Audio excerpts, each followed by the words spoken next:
You're not interrogating me. I asked you a simple question. Well, it's a debate. We're both interrogating each other, of course. Well, so I want to know. Why So it seems like you're claiming that a hierarchy cannot exist under liberalism, which I think is absolutely absurd. No, I did not claim that. You're strawmanning me. Okay, I might be strawmanning you. That's why I'm giving you an opportunity right now to clarify. In 20 seconds or less, do you believe that hierarchies can exist under liberalism? A member of the LGBTQ community, which you admitted Muslims would execute given the opportunity to. Don't misrepresent Islamic law. So Islamic law doesn't say that if two gay men are caught having intercourse with each other with enough witnesses that they can be executed? Yeah, that's different than saying that, okay, whoever is a homosexual, come here so we can execute you. That's not the same thing. The right to marriage is restricted to the man, and a woman can only seek divorce, but she cannot, just divorce her husband unilaterally. But he can divorce her unilaterally. This is an inequality found in Islamic law that is meant to preserve marriage and create lasting, stable marriages. And this is something that is not allowed in the United States because a woman can divorce her husband. Before the timer starts, I want to give Destiny a gift. Okay. Hope you like it. It's just a small token of appreciation. Gotcha. Cool. And I thought I had 15 minutes to start, if that's okay. Is that okay with you? Yeah, I'll be the quickest 15 minutes. Okay, go for it. Ready to write. Okay. Thank you to Modern Day Debates for hosting, and thank you to Destiny. I want to start with some disambiguation. In this debate, I'm talking about liberalism as a moral and political philosophy that embraces two core values: individual freedom and equality. This means that liberalism, as discussed in academic context, is broader than just left-wing politics. A person could be right-wing in an American political context, but still be liberal in the sense that he believes in freedom, equality, democracy, etc. So definitions aside, let me state my problem with liberalism as a moral and political philosophy. The problem with liberalism is that it fundamentally conflicts with human biology and with all traditional cultures and religions, especially Islam. Liberalism deals with this conflict through systematic oppression. Let me explain. Existing studies of human biology and psychology show that these two liberal values of freedom and equality are actually universal, and they're endorsed in all human religious and cultural systems to some extent. This includes Islam. However, in traditional cultures, freedom and equality are not the only important values. There are other values that are important. In these societies, people value specific types of relationships, like marriage, like family, like community, like a relationship with God.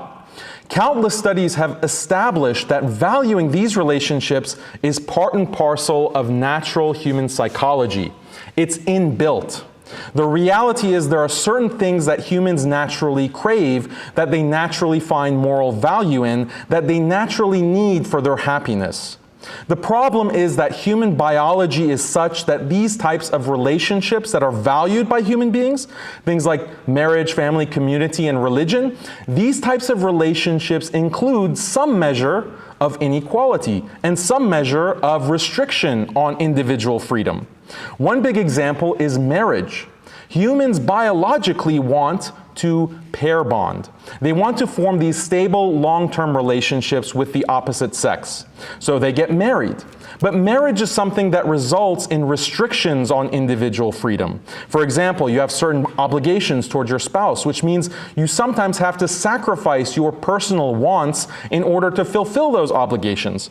Marriage also involves some measure of sexual exclusivity, which further restricts your freedom. Marriage also entails division of labor because women get pregnant and have to nurse. There's also a type of inequality because you have different duties for male and female. So this type of sex differentiated pair bonding, which includes these inequalities and lack of freedom, is found in all liberal societies and cultures.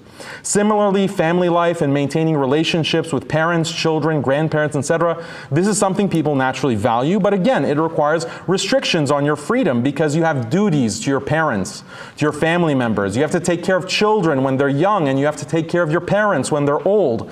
These obligations will often require you to sacrifice your personal autonomy. You also demand respect from your children, and they're required to obey you up to a certain age. That all involves some level of inequality. So maintaining family requires these limitations on freedom and equality. Similarly, humans naturally crave community and naturally believe that they're part of a people. They're in the black community, the Hispanic community, Muslim community, Irish community. And humans naturally don't want their people and the traditions and cultures of their people to be destroyed. But the reality is community also requires certain types of inequality and lack of freedom. People in a given community have duties in order to maintain traditional norms in terms of shared dress, shared language, shared rituals. So that limits individual freedom, and all communities require hierarchies in some form or fashion. Some communities limit intermarriage, some communities require assimilation or limit immigration into their countries. All that involves the maintenance of certain inequalities. Finally, humans biologically have a belief in God. This is established in numerous psychological studies across cultures that academics discuss, like Paul Bloom, Olivera Petrovich, Aya Naranzian, and others. But again, belief in God leads to a lack of equality because people believe God is above them and that God requires some form of obedience and worship. This involves restrictions on one's personal freedom. People have obligations to pray, to fast, to do rituals. These obligations detract from individual freedom. So we have marriage, family, community, and God, and maintaining these relationships and the social institutions associated with these relationships requires some measure of inequality and some measure of lack of freedom. And that's a big problem for liberalism. And this is exactly why liberalism is hostile to all traditional societies and cultures, but especially Islam. But it gets worse because liberalism doesn't just say freedom and equality are good things. If that's all that liberalism said, that wouldn't be a problem because everyone, including Muslims, agrees that freedom and equality are great things to some extent. But what liberalism actually says is that we need to maximize freedom and equality above all else. And if maximizing freedom and equality means the dissolution of other values and traditions, so be it. What is evident is that if you adopt liberalism, this inevitably leads to the gradual elimination of marriage, family, community, and religion in society. Why? Because all of these things involve, for biological reasons, certain limitations on freedom and equality. So liberalism in that sense is hostile to the traditions of every single society in the world. Now, if European liberals had conceded or decided in the 18th and 19th century, look, liberalism is our way of life, we're going to keep it to ourselves and leave the rest of the world alone, that would have been one thing. But that's not the direction they went in. From its very inception, liberalism was intertwined with colonialism and the subjugation of non-European people. One of the best books about this is titled Liberalism, a Counter-History by Italian historian Domenico Losordo. Also the book Liberalism and Empire by Uday Mehta. What Losordo and Mehta and many other academics like Edward Said, Frantz Fanon, Chandra Mohante, and on, they all document in excruciating detail how European colonialists dominated non-liberal people with the stated goal of bringing them freedom and equality. This was known as the white man's burden or the civilizing mission. The enlightened European man who understands the value of freedom, equality, democracy, etc., has the burden of civilizing the savages across the world. Understanding this civilizing mission helps us to see how brutal government domination and liberalism are perfectly compatible. In fact, liberalism sometimes requires brutal government domination. One of the foremost liberal thinkers and one of the founders of liberalism, John Stuart Mill, expresses this well in his landmark book On Liberty. Mill says, despotism is a legitimate mode of government in dealing with barbarians, provided that the end be their improvement, end quote. In other words, the ends justify the means. Mill also says, quote, "There are conditions of society in which a vigorous despotism is in itself the best mode of government for training the people in what is specifically wanting, to render them capable of a higher civilization." So you see, liberalism is such a merciful and loving philosophy. Liberals just want everyone to be happy and live in a utopia or a higher civilization, as Mill puts it.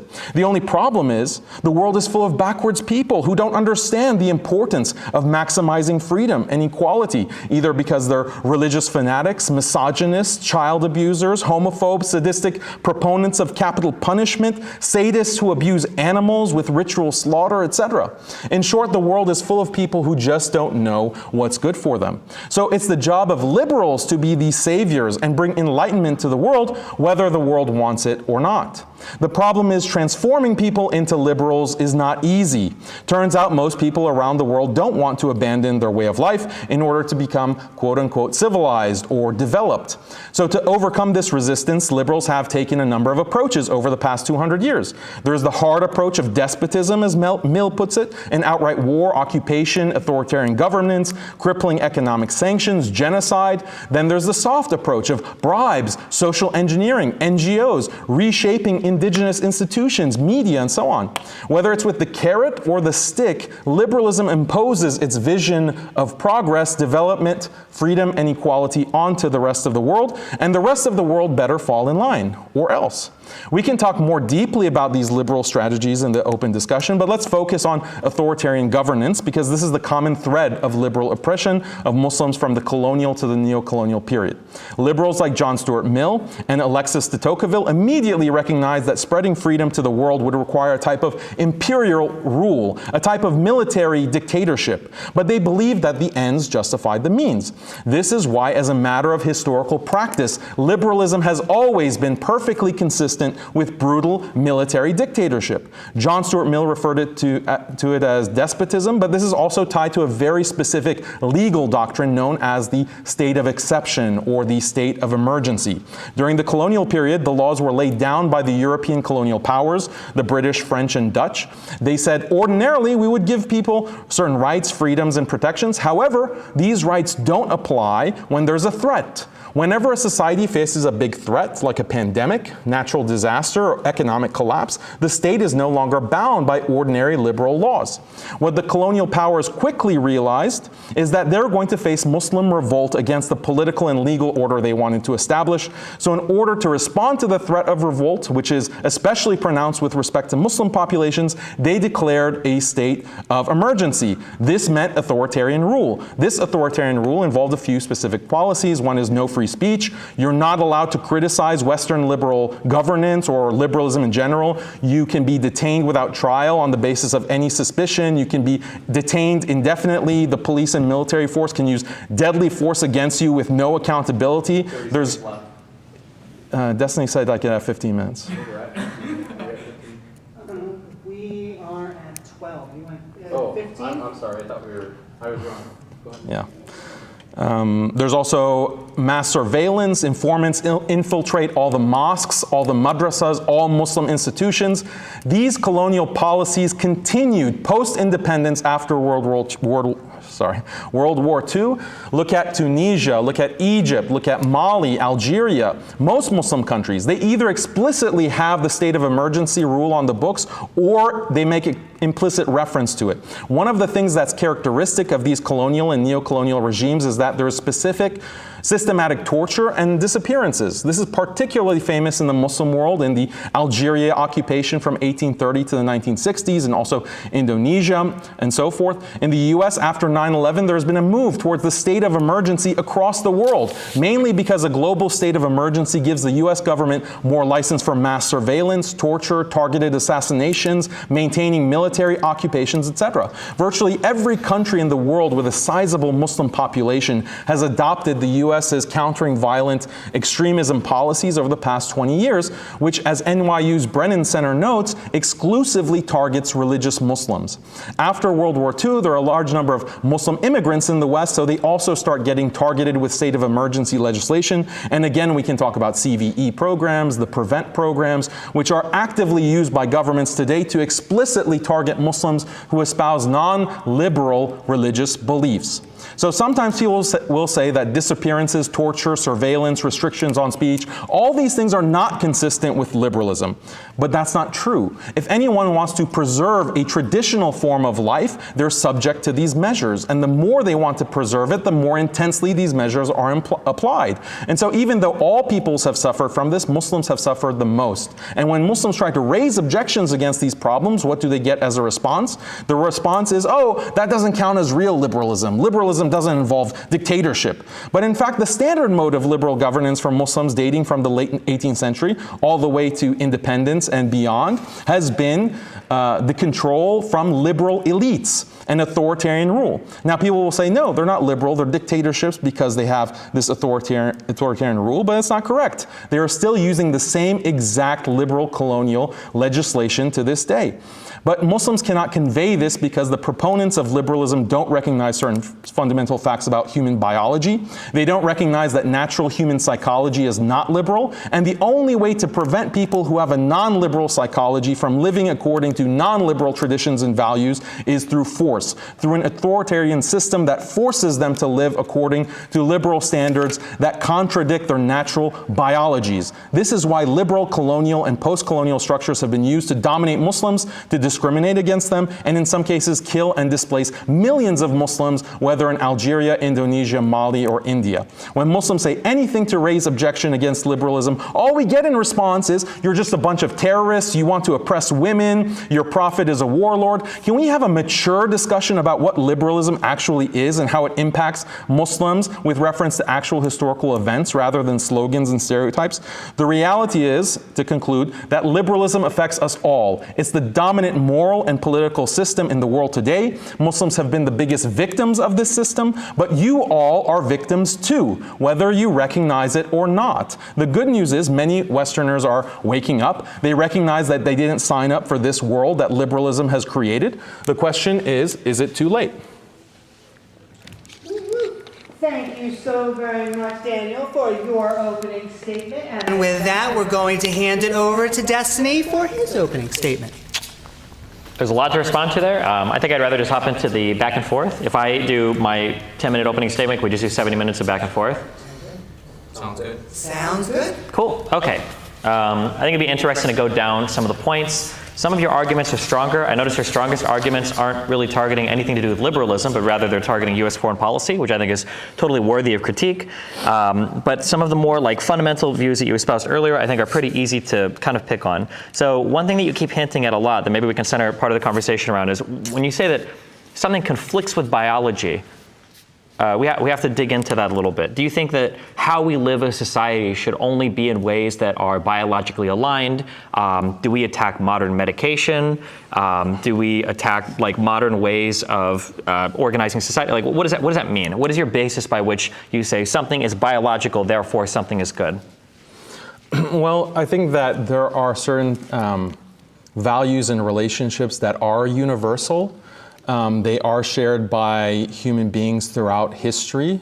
We're talking about 15,000 years of human recorded history, but we're also talking about longer than that, because the psychologists who make these claims about these certain types of relationships and the evolutionary biologists, they're pointing to human beings as a species. And so they will talk about, the biological nature of pair bonding. Like there are certain hormones released in the process of pair bonding, like oxytocin, very specific psychological processes that are biologically rooted, and they're all associated with this practice of marriage. And it doesn't matter what culture you're in, what society you're in, modern, pre-modern, prehistoric, those things are there biologically. Same with family. This is part of reproduction, is part of the human species. So these are things that are not just found in some cultures and not others, they're universal. And this is why I think that they're valuable. Now you can say that they're not valuable. You can say that, I don't think family is valuable, marriage is valuable, community, but I think the biological data would disagree with you and people's subjective experiences. So are we making an argument in favor of like a Muslim society or against a liberal society? Just so I can be clear in terms of your position. Well, the topic of the debate is, does liberalism necessarily oppress Muslims? Okay, So because it's we interesting, can- we have 15,000 years of human history. The majority of that, there's not a mention of anything related to do with Islam. Evolutionary biologists and psychologists, I don't think are going to make strong statements about the psychological disposition of people 10,000 years ago. They do. They absolutely don't. We can make really basic statements like certain chemicals in our body might work a certain way, and there are forms of reproduction that are advantageous to humans. So since our offspring require so much investment, it's pretty common that you'll have a bonded pair.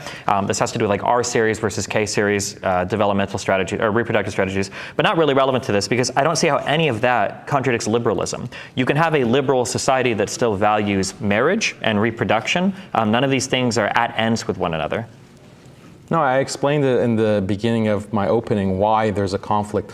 These relationships involve some measure of inequality, and again, this is biologically rooted, and some measure of lack of freedom. And I gave a lot of examples in my opening. I can repeat it.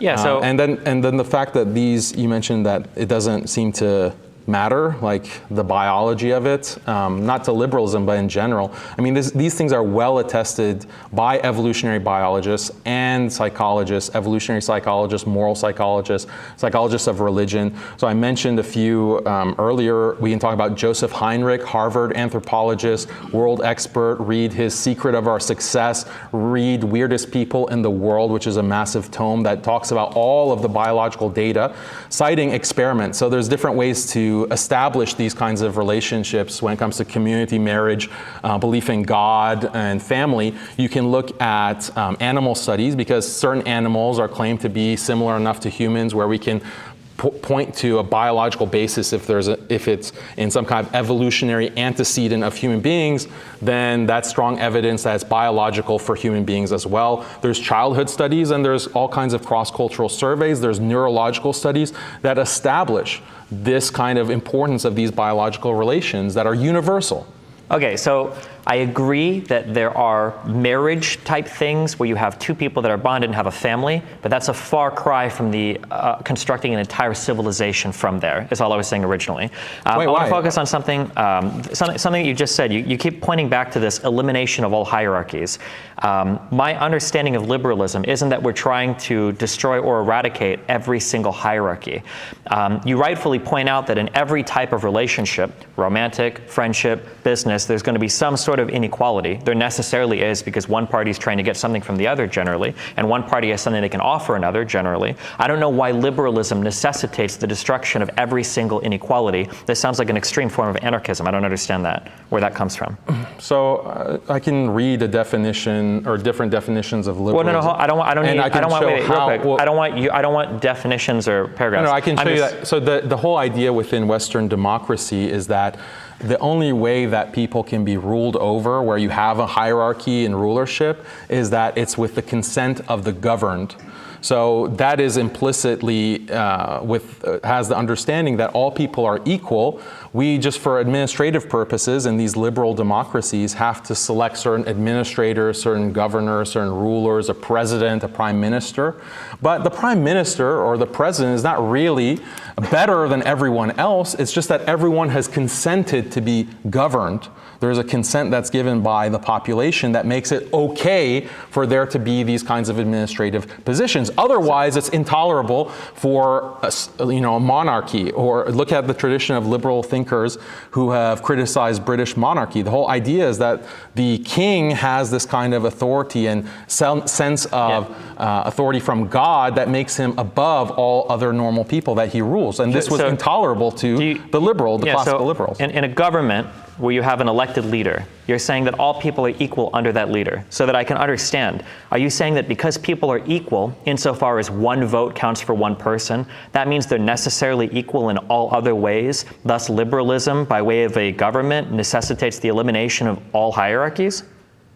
Yes, liberalism aims for maximum freedom and maximum equality of all people. That If there are liberalism- certain okay. practical situations that will require an administrator or a president, but the only way that that's tolerable according to the liberal mind is if the governed has consented to that.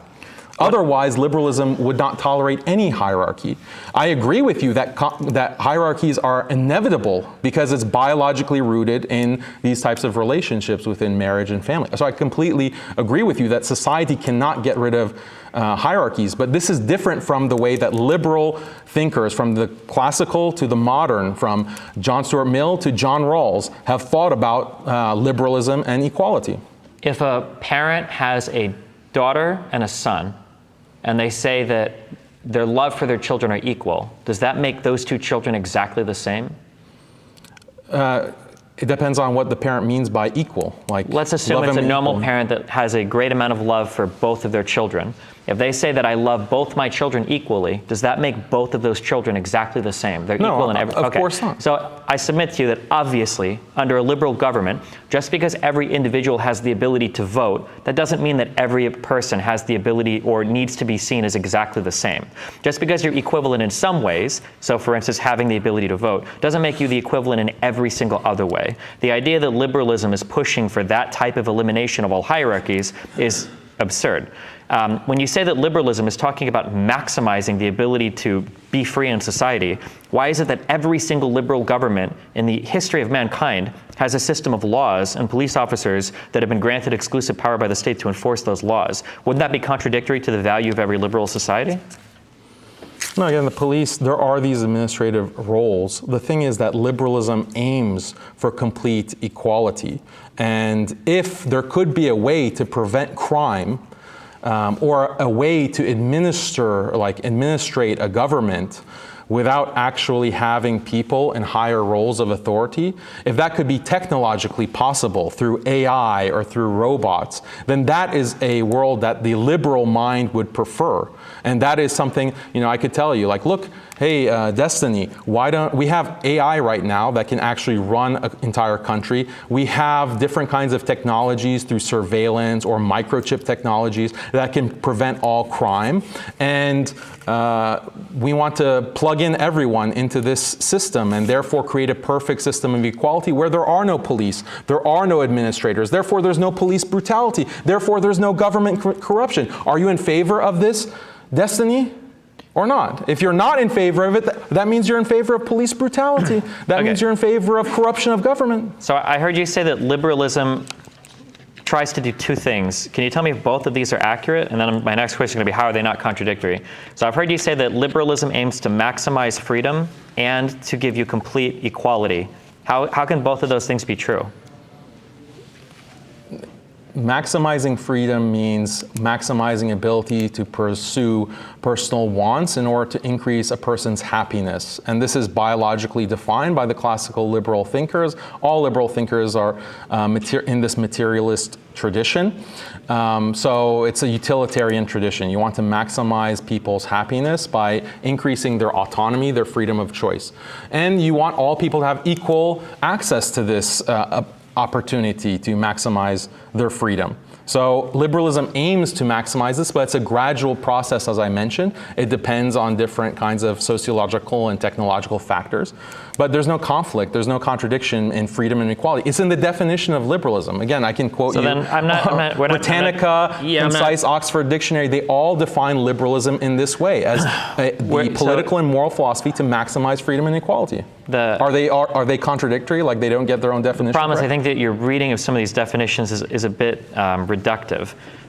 When you say that liberalism aims to get maximum equality for people in society, in your mind you seem to say that that equality necessitates the elimination of all hierarchies. That's not what any liberal would say. No liberal would say we need to eliminate all hierarchies. That's an anarchist point of view. And then when you say simultaneously liberalism seeks to maximize freedoms, meaning the ability to satisfy your personal desires in whatever way you choose, your journey to maximize your personal desires is necessarily going to lead to some inequalities in society. Now, if you want to get into a finer conversation on whether or not liberals would seek to maximize an equality of opportunity versus an equality of outcome, outcome, that's fine. But I don't think it's fair to say that from your definition, liberalism wants to make people equal. We can go from there to say liberals want to eliminate the family because there's a hierarchy there and all hierarchies must be eliminated. Or do you believe that liberalism seeks to eliminate all hierarchies? And if that is the case, how can you say that, now earlier you tried to handwave police officers as being administrative people, but that's necessarily some form of hierarchy there. Why is it that every single liberal government starts with a form of hierarchy in the form of elected officials and then people that have an exclusive use of state power and then citizens? I don't understand how you can say there's an elimination of hierarchies there. So liberals recognize that the world currently as it is has many inequalities, and there's a lot of lack of freedom that exists. This can be in terms of gender, this can be in terms of sexual orientation, this can be in terms of different communities with wealth inequality or racial inequality. There can be many types of inequalities that exist within liberal countries. But the liberal wants to constantly and gradually reduce these inequalities in order to maximize freedom. And they explicitly recognize, John Stuart Mill recognizes this, Alexis de Tocqueville recognizes this, Jeremy Bentham recognizes this, that technology can be used to reduce these inequalities and in order to maximize freedom. So in the context of family, you have this problem for the liberal, and many feminists have commented on this. For example, Shillamuth Firestone, she says that, well, it's not really fair that women have to be pregnant, because when they get pregnant for 9 months, they're in a weakened state, and they have to rely on others. This is a state of dependence. This dependence causes inequality, because then the woman doesn't have full, true freedom to choose what she wants to do in that time.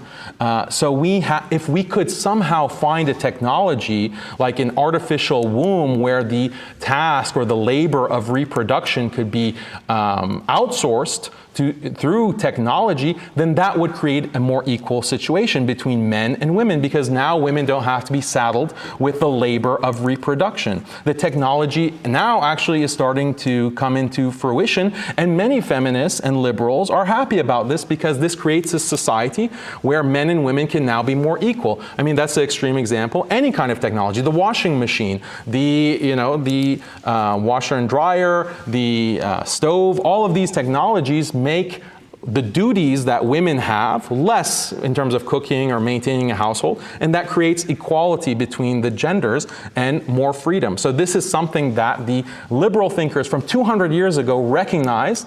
In fact, this was their claim to the superiority of the white race and the European race, because the European mind can actually create technology according to them. But these savages, these Muslims, these Native Americans, blacks, Chinese, they don't have the mental capacity for technology. This is why we have to have a civilizing mission, because we want to gradually, in the future, when there are better technological developments, we can have true, complete equality between all people, complete freedom for all people. I feel like the error of your thinking here just comes from this really weird way of reading what inequality or equality is. We can reduce certain inequalities that exist between groups of people without necessarily saying that those people are the same.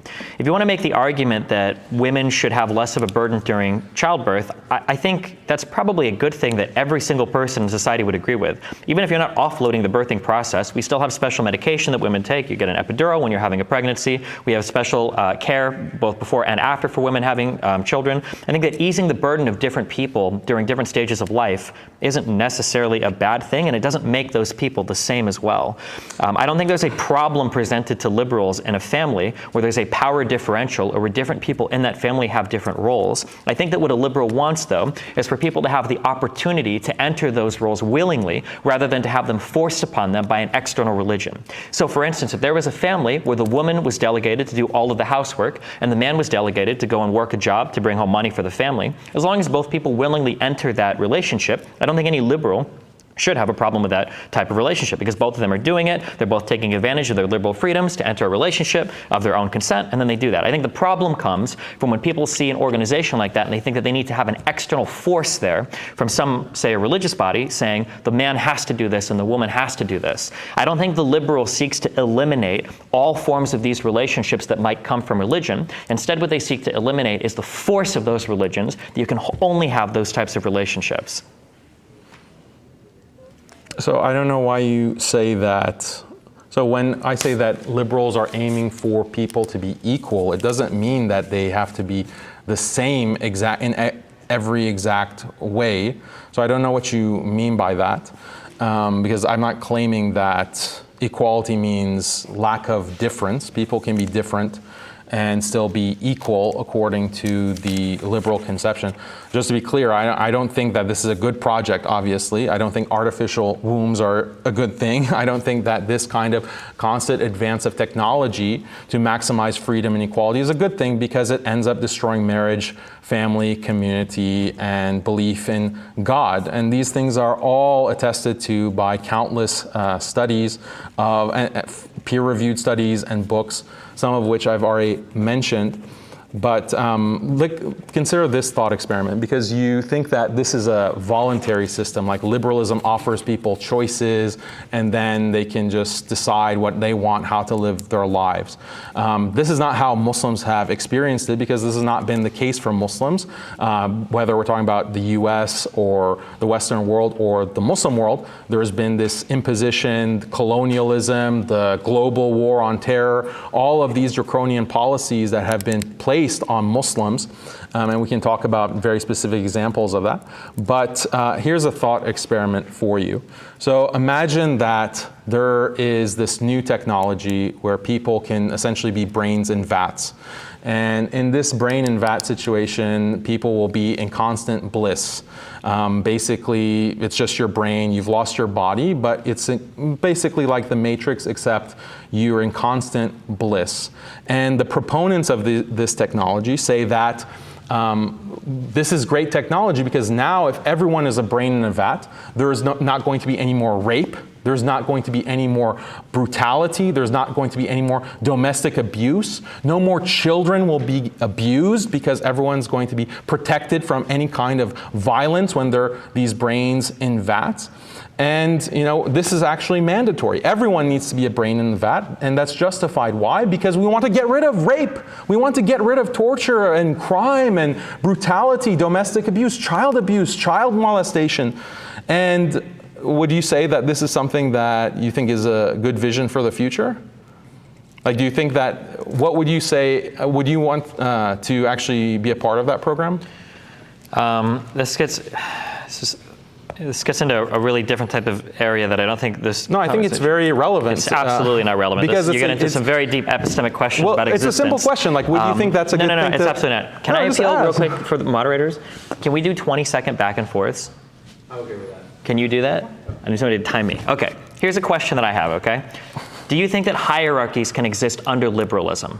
No, you answer my question first. Well, you haven't answered a single question. You don't want to play my game. I want to be really strict. I won't play your game. So I want to know, do you think a hierarchy can exist under liberalism?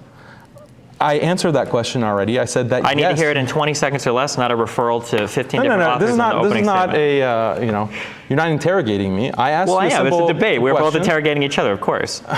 Well, so I want to know, it seems like you're claiming that a hierarchy cannot exist under liberalism, which I think is absolutely absurd. So no, I did not claim that. You're strawmanning me. Okay, I might be strawmanning you. That's why I'm giving you an opportunity right now to clarify. In 20 seconds or less, do you believe that hierarchies can exist under liberalism? What do you mean by liberalism? Do you mean actual liberalism or your fantasy liberalism in your head? Liberalism, how it's played out in every history of society where there have been hierarchies. Yeah, I acknowledge that there are hierarchies in liberal society. Okay, so hierarchies, do you acknowledge? Mainly between Muslims at the bottom of the hierarchy and liberals at the top. Yeah, that's a hierarchy that has existed throughout Muslim history. Who do you think can live in each other's society easier? Liberals in a majority Muslim society or Muslims in a majority liberal society? What do you mean by easier? You figure it out. You can figure it out. However you Who's think going to be happier? I'm not asking who's going to be happier. Let's say, okay, well, let's say... You didn't define easier for me, so I'll have to define it for myself. Okay, sure, we'll say happier. Yeah, liberals living in a Muslim society. Do you think everyone living in a Muslim society is going to be happier? Do you think LGBTQ people would feel the same? What do you mean by LGBTQ people?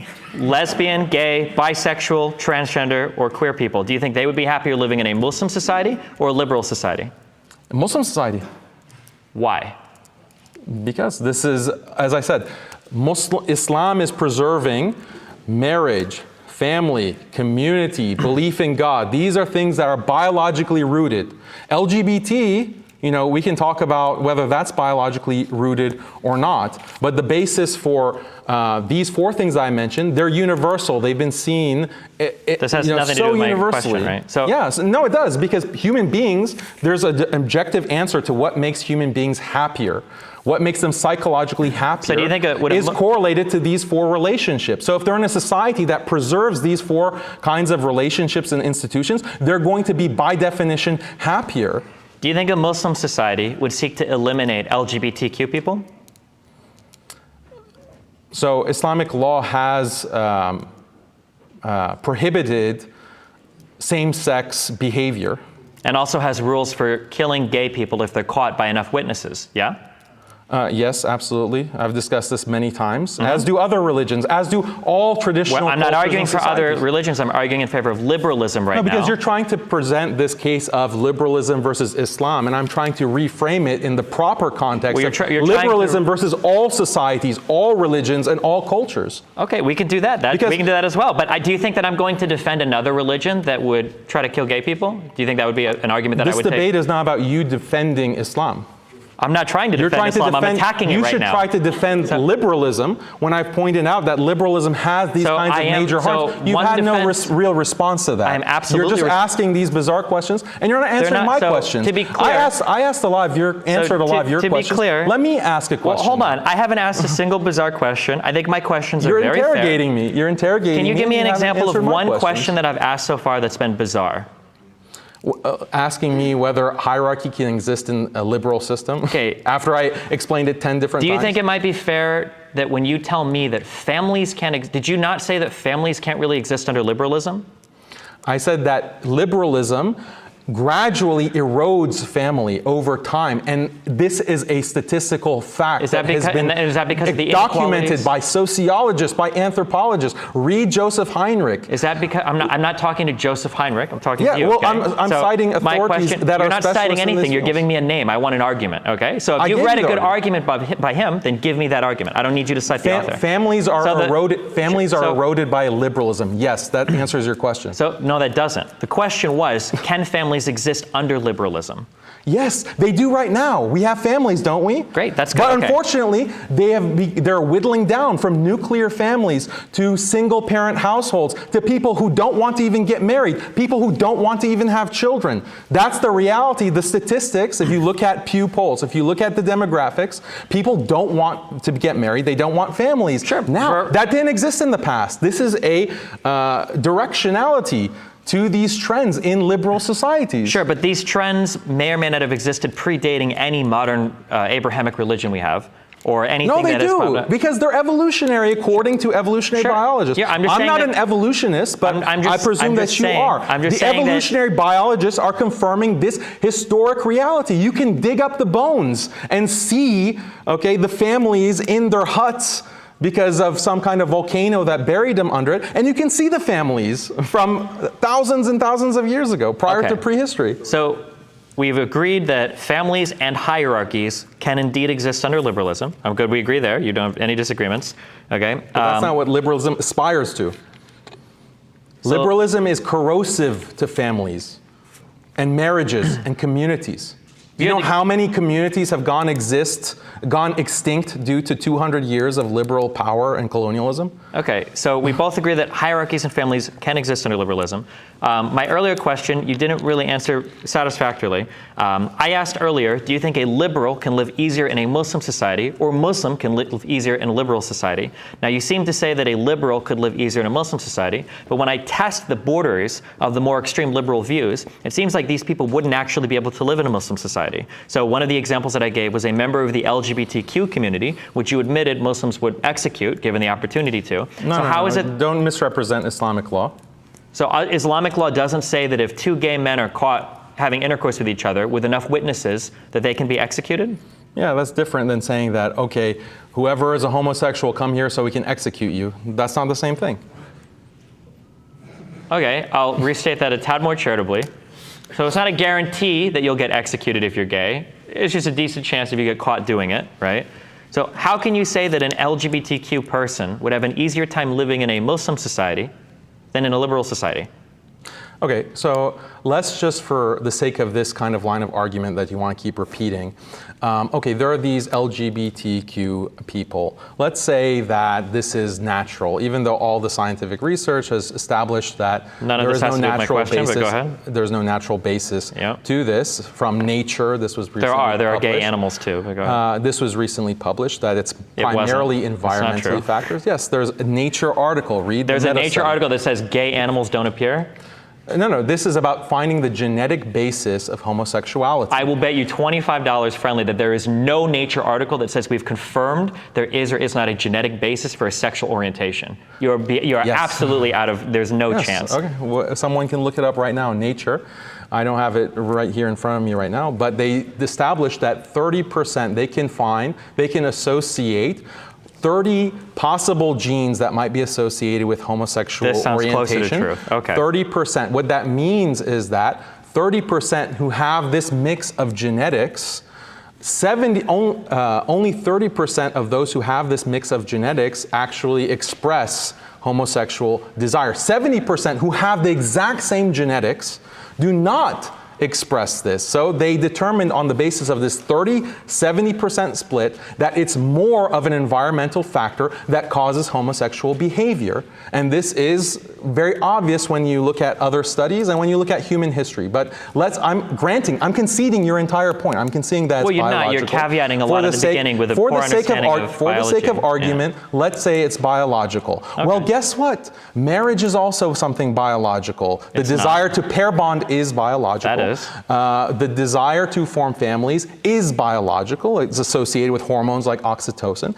Community is also biological. Check the research. Tribalism is part of human nature. And belief in God is also biological. So these are 4 biological things that are associated with human beings universally, and a Muslim society is far more conducive to preserving those things and protecting those things than a liberal society. So a liberal would be, as a matter of fact, much more happy living in a Muslim society as opposed to a Muslim living in a liberal society where his religion is attacked, his belief in God is attacked, his family is attacked, his community is attacked through all kinds of policies. Again, we can look at the colonial administration, we can look at different kinds of countering violent extremism initiatives that are applied in 85 countries around the globe. Before we get, I'm trying to stop the rambling, okay? So, Muslims can make communities and they can exist in a liberal society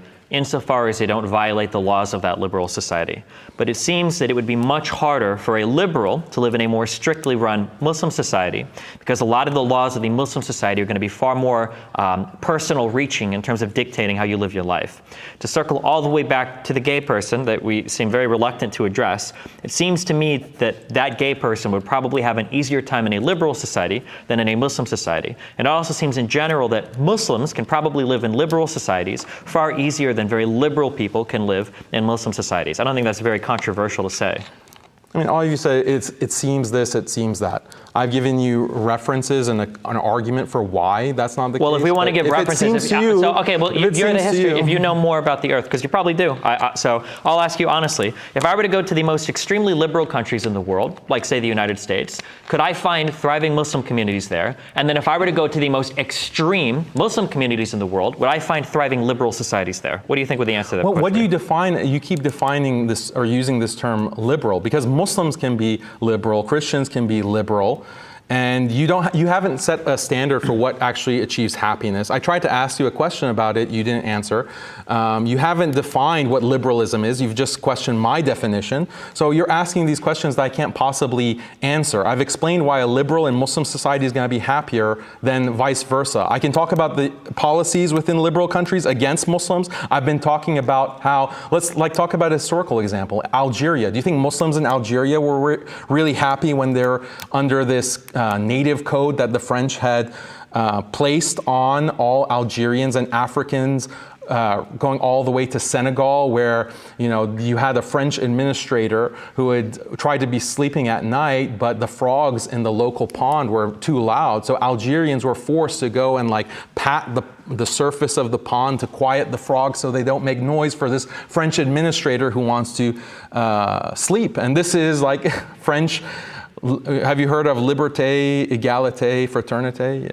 That's the liberal doctrine. Is France a liberal country? Because these are the policies that they put on Muslims. Are Muslims happy in that? Are those Algerians happy in that? Okay, so I'm going to ask the question again because you avoided it.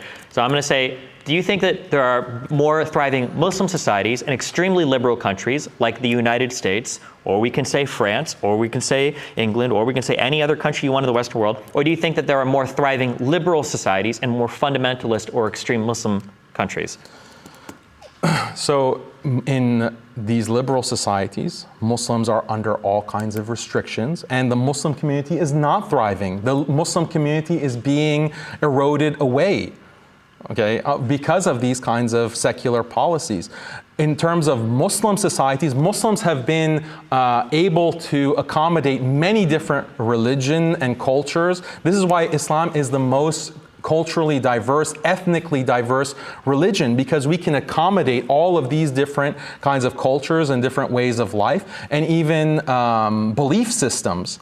And these kinds of cultures have lasted for hundreds and hundreds of years. But if you look at where liberalism has spread, religions have gone extinct. Actual ethnic peoples have gone extinct. Tribes have gone extinct. Languages have gone extinct. This is the actual colonial history that you don't want to confront. I'm bringing. Okay, sorry. If you want to ask a question back, because I know you mentioned earlier you had other questions. I mean, he's asking me questions. So if I'm going you can ask too questions if you long. want. I think that the answer kind of speaks for itself. You don't want to engage with it for obvious reasons, I understand. But if you have questions, go for it. No, I really want to answer your question, but I thought I don't I think did. you do because you know the answer. So. No, that's okay. tell me.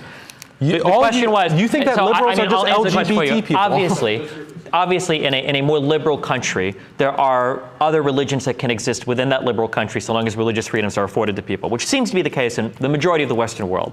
There are places in the United States where there are many different ethnic groups and many different religious groups. If I go to more fundamentalist religious countries that are Islam, I'm probably not going to find that diversity of groups. Both Christians and Jewish people have been persecuted across a ton of countries in Northern Africa and the greater Middle Eastern region. The idea, Muslims even fight amongst themselves in some of these countries. Whether you're talking about a Sunni or Shia divide that exists in Iraq historically, or whether you're talking about wars that are happening in Yemen, there's all sorts of religious conflict and geopolitical conflict that occurs there. The idea that liberals can exist in fundamentalist Muslim societies as easily as Muslims can exist in liberal dominant societies, I think is pretty self-evident. You can see that Muslims, you can claim that Muslims are under attack in liberal societies, which is probably better than in other societies where liberals have probably been killed, in Muslim societies or other religious groups that have been completely excised because more of the fundamentalist communities are intolerant of any other types of liberal communities. What you're saying is so unbelievably outrageous. I can't express how outrageous this is. What part of it was outrageous? What What Muslim societies exist in the world today? Where can Muslims actually implement Islamic law today in the world?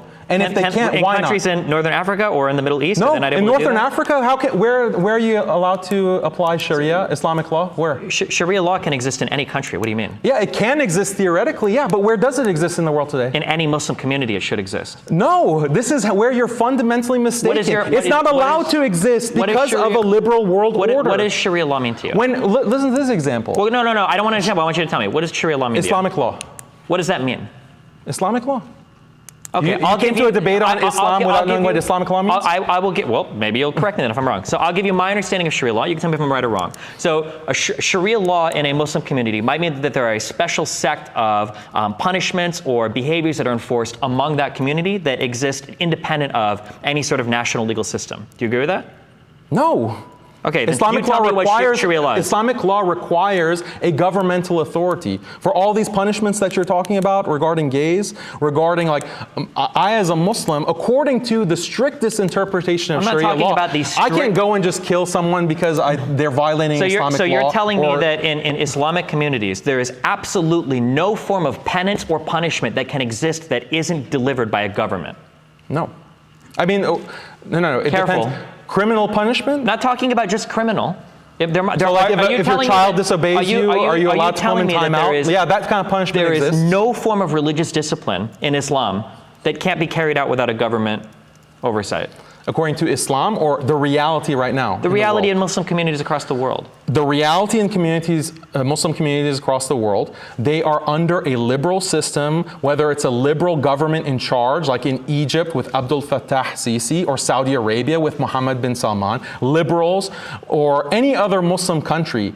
You cannot apply Islamic law because you have these liberal dictatorships that prevent that. Look at Brunei. Look at the small country of Brunei in Southeast Asia. I'm not talking about Brunei. I'm talking about the United States. They wanted to apply Islamic law when it comes to sexual fornication, extramarital affairs, and yes, homosexuality. They got slammed by all liberals all over the world. The US was calling for sanctions. They introduced legislation into Congress to condemn Brunei by guess who? Ilhan Omar, who called the Sharia. In this legislation that was introduced in Congress, Ilhan Omar says that the Sharia is barbaric in order to condemn this small Muslim country that got it into their heads that they could somehow practice Islam. Nowhere in the world is Islam being practiced and Sharia law being practiced because it's not allowed to happen. The liberal order cracks down.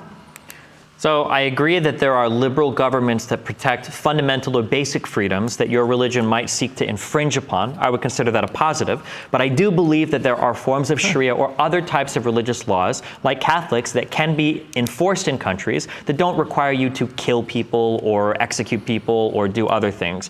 You can excise people from your religious institution, like excommunication in the Catholic Church. There are forms of punishment, such as additional chores for children or for doing certain types of penance in religious communities that you can be forced to do as penalty for things. My understanding is that, much like under Christian laws, there can be forms of Sharia law that enforce these types of things. Or there might be other forms of punishment that could come down that don't require you to actually kill somebody. I think I can be concerned with other forms of punishment that don't just happen to do with executions. But if you're going to resist that, and you're going to say, well, no, actually, Sharia law is resisted all over the world in liberal societies because we don't let Muslims murder gay people, I guess I'll bite the bullet on that one and say, okay, well, in that case, I'm okay with liberalism as being authoritative over Islam, because I like to defend fundamental human rights among other groups of people.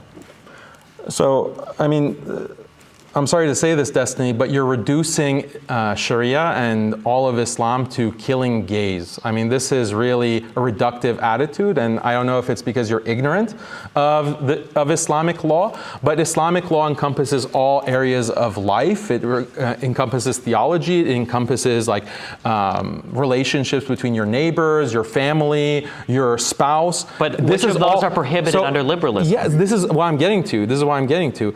In these Muslim countries, like Pakistan is an example, a very traditional Muslim country. Now, because of the pressure of liberal human rights in international law, they have introduced all kinds of marriage laws that affect family law within Pakistan. So things like triple divorce, triple talaq, things like different inheritance laws, things like ages of the brides for the things like ages of rights, all of these things Probably mainly are now those being things, imposed. but, So Muslims cannot practice marrying 12-year-olds. I think that's probably an okay infringement of liberal values. You are conceding the debate because the whole debate is about does liberalism oppress Islam and Muslims, and you're conceding that. Yeah, even right now, you from this table are, you're an armchair oppressor of Muslims. You're like, yeah, we should get rid of all these Islamic practices. Yes, we should get rid of Islamic law. Yeah, so earlier you conceded the debate. Go ahead. Yeah, so earlier, so this was just my line of questioning. So you said that Sharia law couldn't exist in a liberal society, and I've had plenty of Muslims come on and talk to me and say that there are plenty of interpretations or forms of Sharia law that can actually exist alongside in society. My understanding is that Islam actually dictates at times that it is moral to follow the legislation or laws of a country that you live in. Similar to in Christianity when Jesus says, render unto Caesar what is his. That there is some compatibility there with religions and the laws of the country that you live in. live in. Now, when I gave that example of Sharia, you said, well, no, actually, there are times when we want to kill gay people and we're not allowed to. And I said, okay, well, hold on. Like, yeah, maybe liberal governments prevent that, but there must be something else. And then you're saying, oh, well, why are you trying to straw man it into just talking about executing gay people? I don't want to talk about executing gay people. I'm more concerned with the other parts of Sharia that you started to talk about when you got upset when I used your own example. You brought up that Sharia law can dictate things like relationships with neighbors and communities. Well, I'm interested, what parts of that Sharia law are restricted by liberal governments aside from things like child marriages? Yeah, so I mentioned a lot of things other than just killing gays and child marriage. You were just playing into the liberal stereotype that you're rambling. No, let me tell you, like, you're just playing into that liberal stereotype that I introduced to the audience, that Islam is just about terrorism, it's about killing gays. I never it's about said any being of that. misogynistic. This is your example. So you've fallen into that caricature. Yeah, there's no problem with me as a Muslim, for example, praying. Like, I can go into the hotel room, I can pray, and I'm following Islamic law because the actions of prayer, the ablutions of prayer, these are all part of Islamic law. Is that prohibited in liberal society? You're strawmanning me because I never said that liberal society prevents all practice of Islam. So what are the good parts of Sharia law? I'm not trying to strawman you. You just have a really hard time answering my questions. So the only reason why I brought up executing gays is because you seem to point to that in terms of what Sharia law would dictate. But now I'm trying to get off of that because you brought up other things that I'm interested in. So what I'm curious about, and maybe you can educate me, and maybe I'd be opposed to it, you said that liberalism is authoritative and that it overrules other parts of Sharia law. And then you brought up vaguely things like relationships or community. Now when I've pushed you a little bit more in it, you mentioned, well, praying is part of Sharia. Praying is part of Islam. Liberals don't prevent you from praying if you're Muslim. In fact, my understanding is in certain workplaces in the United States, you can even get time off to do your 5 prayers towards Mecca a day or whatever if you want to. That religious freedoms in the United States are usually pretty well respected. And I think we would agree that the United States is a pretty liberal country. So I'm curious, besides child marriages and killing gay people, what are these parts of Sharia law that you think are being prohibited by liberal governments that otherwise shouldn't be? I mentioned them. I mentioned many Mention them again. I'm asking you clearly. Can you just mention them marriage again? practices. So what type of marriage practice? Muslims cannot practice family law according to the Sharia in the United States. What type of family law? Family law, like divorce law. You can't get divorced in the United States? What do you mean? You can't get divorced according to Islamic requirements. You can get, so in the United States, I know that for Catholics, we're allowed to get divorced in a legal sense, but there's an extra religious process called an annulment, and that's something that you can practice in the United States. What part of Islamic marriage law can't be practiced in the United States? So, for example, this is a great example that's contrary to liberalism. In Islam, the right to marriage is restricted to the man. And a woman can only seek divorce, but she cannot, just divorce her husband unilaterally. But he can divorce her unilaterally. This is an inequality found in Islamic law that is meant to preserve marriage and create lasting, stable marriages. And this is something that is not allowed in the United States because a woman can divorce her husband. So the divorce rates amongst Muslims have increased exponentially ever since compared to Muslims living in the Muslim world, where they can, they have this law on the books. Now, a liberal will say, that's horrible. You don't have equal rights between men and women. But that's exactly my point. That's the exact kind of inequality that liberalism cannot tolerate. And rather than think, well, maybe there is something to this law, maybe how you might want to put it is that, see how Muslims are so misogynistic, how Islam is so misogynistic, whereas a Muslim thinks, I just want to preserve my marriage. Marriage is an important part of my life. It makes me happy. My wife is happy. In general, Muslims are happy. And all traditional societies, because Christians also used to have this kind of distinction between divorce rights. And we just want to preserve our marriages. But that's intolerable to liberals. And we can't practice that in the United States. That's just one simple example. Custody laws as well, custody laws. So focusing on the marriage thing, it sounds to me like if a woman wanted to initiate a divorce, then she probably would, but then she would just be excised from that Muslim community, no? No, there's nothing like that. Why wouldn't a Muslim community excise a woman or kick a woman out of their community if she was the one that initiated a divorce? What does excise mean? Kick out of. No, where are you getting this? Well, you're telling me that this is a violation of Sharia. So why would any Muslim community not kick a woman out for violating that? So part of the women law? can seek a divorce, and if the husband agrees, then they can get a divorce. But it would be a violation of a Sharia. Like, it's possible if a woman wants to just leave her family, she We're can not do talking that, about- but she wouldn't be entitled to any kind of custody. She wouldn't be entitled to any kind of Sure. So what I'm- maintenance. so you're bringing it's up like fault divorce Yeah, so rather you're than bringing no up fault an divorce. example of like something that you're not allowed to do.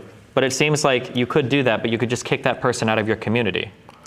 No, but that's something that there's no discouragement of that in the wider society, because the laws the make wider it. society The laws is not make Muslim, it. but in a particular Muslim community, you could encourage or discourage that behavior. But in the U.S., what she can do is the Muslim wife can go to court, and she can take half or more of the guy's wealth. He can take custody. That's all violations of Islamic law. The liberal law is going to assist her in actually violating Islam. Couldn't you enshrine this in a legal clause? Like, couldn't you just get a prenuptial agreement if that's something you feel so strongly about? And then you would have the legal protection for your Muslim marriage? Courts don't respect these prenups because they're fundamentally contrary to family law in the U.S.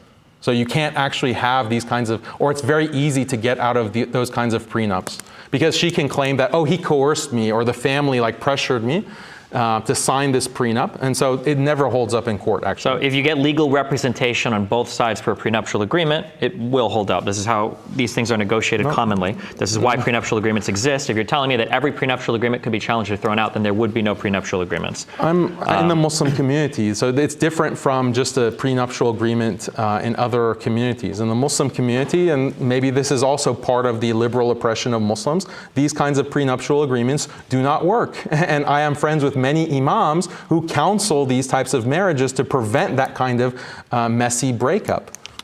Okay, do you think it's problematic if there are women that are in marriages only because they're not allowed to leave them? Or do you think that's an okay? I think it's okay. I think it's okay to limit certain amounts of freedom for the benefit of these kinds of institutions like marriage. I think it's a disaster when more than 50% of marriages end up in divorce. And usually it's women who initiate breakups, whether it's in marriage or casual relationships. This is something that is a terrible situation for people like everyone here in the audience. And Muslims too. Muslims in the audience, you can not go into a marriage and be confident that this will last. And you might be, as it's called, divorce raped because of feminist laws that are on the books that make it very difficult for men to actually want to get into that situation of marriage. You don't think that it might be hinting that there's some problematic aspect of society if there are certain marriages that women are locked into because they're not allowed to leave? I just answered that. I think it's fine, it's justified to limit certain kinds of autonomy. What if a woman is miserable in a marriage? She just has no option. She has options. So Islamic law, we can talk about all kinds of details. Yeah, what are the options? She can seek what's called a khula. She can seek a khula where, so this is assuming that there's no abuse. So in Islamic law, if the husband is abusive, he's not providing for her rights, he is not providing for her maintenance, he is, just actually physically harming her, then she is, according to Islamic law, the Islamic judge, grants her what's called a fasakh. So that's divorce. Okay, they're separated, and he is actually he is obligated or liable to pay her maintenance. So let's say that she just doesn't like him. There's no abuse, but she just doesn't, is not attracted to him for some reason. She can seek a divorce as well, and the qadi, the Islamic judge, is going to mediate that and try to make it work out. And like I said, I have many friends who are imams, and they're involved in this process around the world.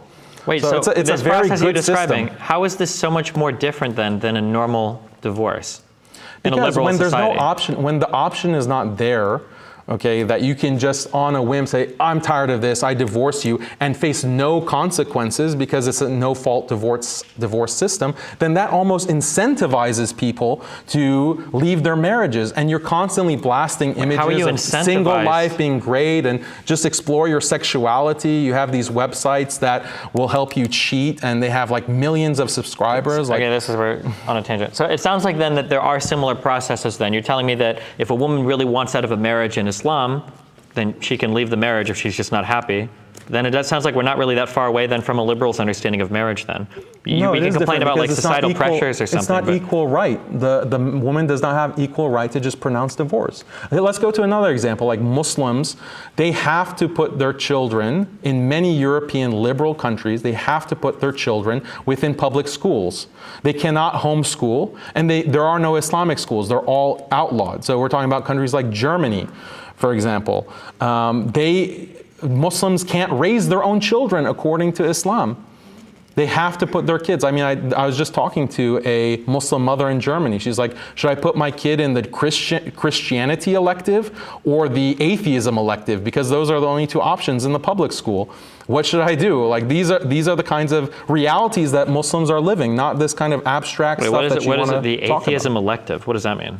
It means going over classical liberal thinkers. It means going over Darwinism. It means going over why a secular scientific understanding of the world is the understanding of the world.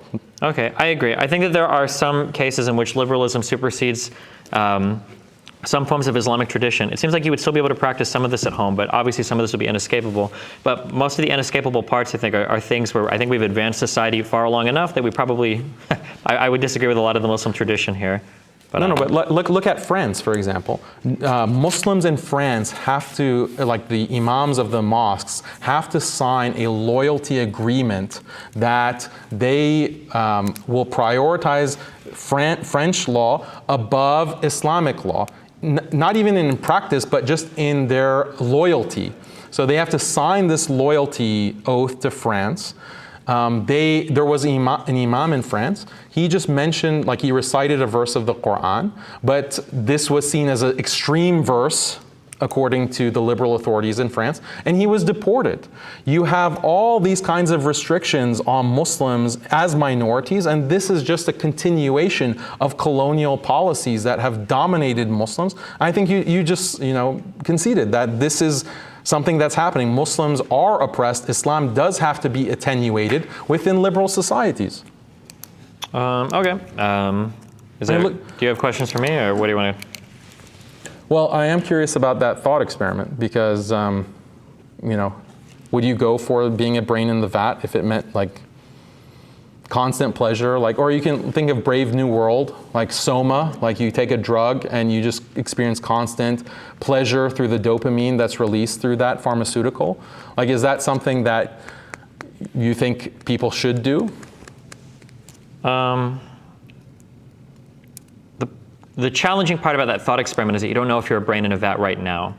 It's hard to answer a question related to a shift of our entire perspective, because any shift of your entire perspective is something you're necessarily not going to be able to be aware of, right? So when you're dreaming, you might not know you're dreaming. When you're awake, you don't technically know if you're awake. We could be in a brain in a vat right now and we not know it. There's no way to prove or disprove that. So it's hard to engage with questions that talk about like fundamentally altering the reality that you're perceiving. So we can get into it if you want, but it's a much more difficult question than just a matter of theology or liberalism.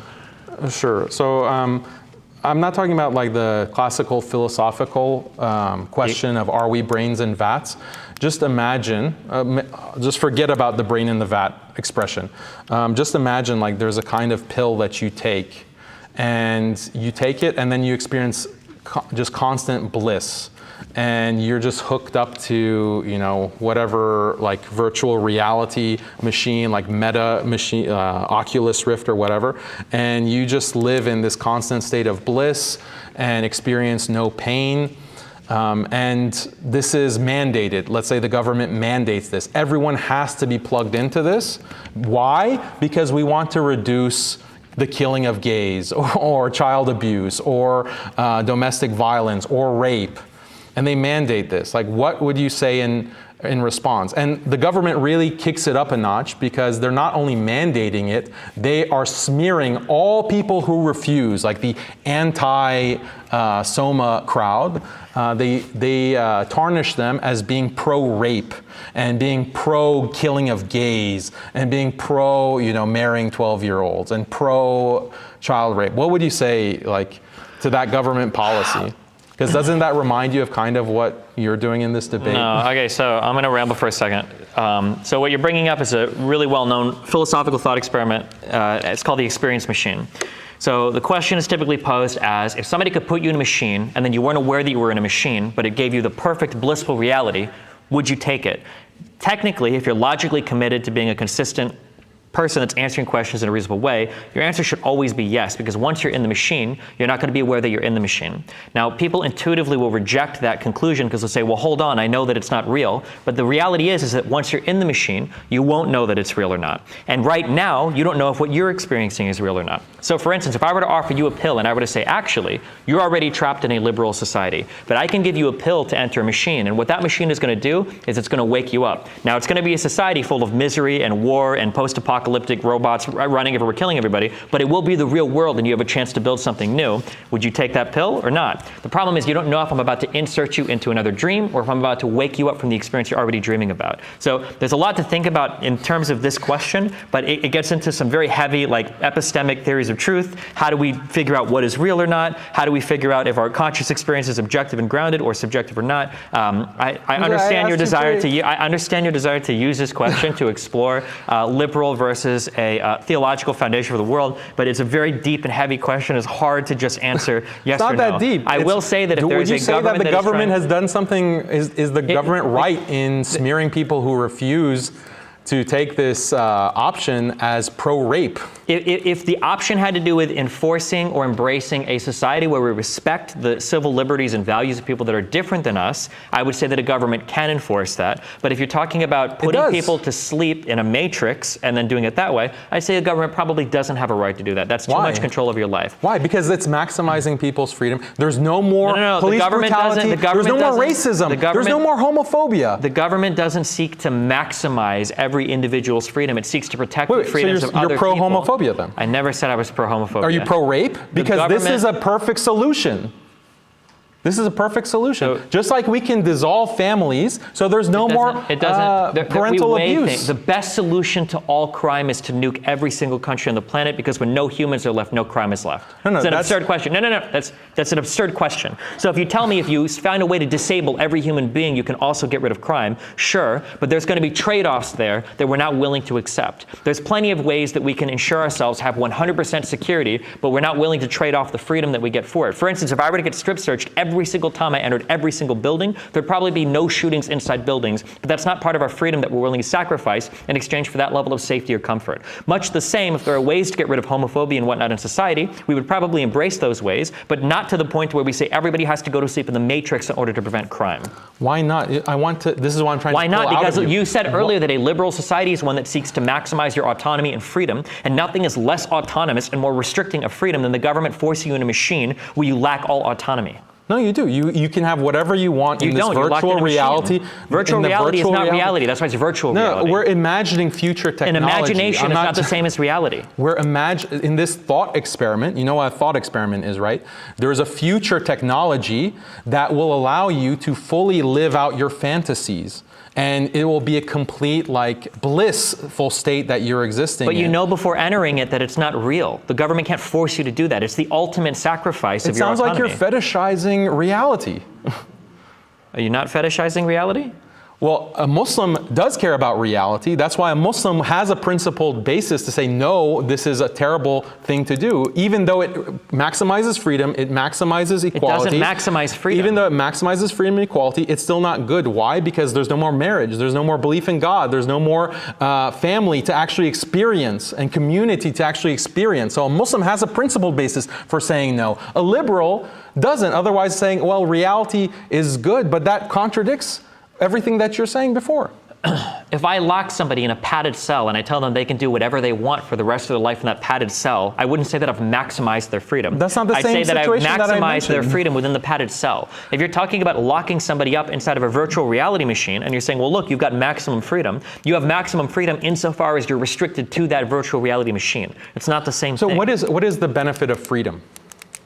What is the benefit of freedom? In a liberal society, I suppose people would say the benefit of freedom is that we have the right to determine our own destiny, to make our own decisions about what we want to pursue in life, and we shouldn't have external forces that are pushing us towards something that we might not otherwise choose to do on our own. But what is good about that? Well, it gets into a deep question of what do we consider goodness? Yeah, what is goodness? I am asking you that. So On a meta-ethical level, I think a lot of secular thinkers would say that goodness is the stuff that elevates man's experience and decreases man's suffering. What does it mean to elevate? Because it sounds like you're using very metaphysical language. Are some things that seem to appeal to our human nature. So for instance, being free of disease, having good food to eat, having friendships and relationships with people, that these are things that tend to elevate the human experience. They interact with our form in such a way, they make us feel happier. Okay, so if you care about happiness and you care about human nature, there is an objective answer to what makes people happier and what actually makes them feel good. And again, these are things like belief in God. Okay, religious people are often shown in studies to be much happier, and this is especially the case when you look at Muslim societies. People in marriages, people who feel like they belong to a community, like this is my community, whether it's an ethnic community or a religious community or whatever. People who have a loving marriage, that they feel confident that they can be happy in their marriage for an extended period of time, have children, be surrounded by loved ones, be surrounded by an extended family. These are all things that objectively make people happy. So we can ask an objective question: what system of life is actually going to be more conducive to these kinds of institutions? When we look at the statistics, in Western liberal societies, all of these things are being eroded. Belief in God, that's very clear with secularization. Read Ronald Engelhardt, look at World Value Survey. So everything that you've mentioned, marriage, community, relationships, family, all of these things can and have existed in liberal societies. Whether or not we're having issues related to them right now could be as much the fault of liberalism as it could be of technological advancements, or of industrialization, or of our siphoning off into cities and rural communities. There are plenty of reasons why we might be experiencing issues today. I don't think we can say that all of it is just because of liberalism. Nothing that you've given me is fundamentally incompatible with liberalism, and all of these things have existed in liberal societies since liberal societies have existed.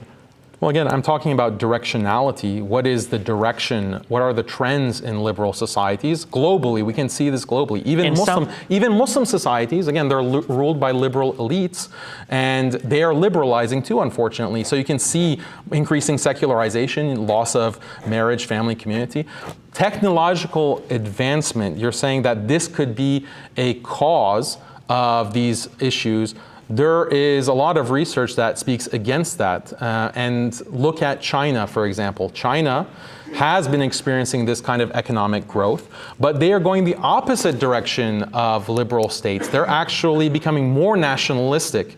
They're cracking down on feminists. They're trying to strengthen marriages and making it more difficult for people to get out of their marriages. They're becoming less individualistic. So I don't agree that it's inevitable with economic advancement that you will find liberalization or you will find the dissolution of these kinds of relationships. So we talk about the direction that society is moving, and I think in moving away from religion, I think that some parts of that direction have been positive. So for instance, different types of people are able to live better in society today than they could when we were more strict in our adherence to religious beliefs. So for instance, LGBTQ people. I also think that women have enjoyed a great amount of the expansion of their freedoms in society today versus when we had a more religious society.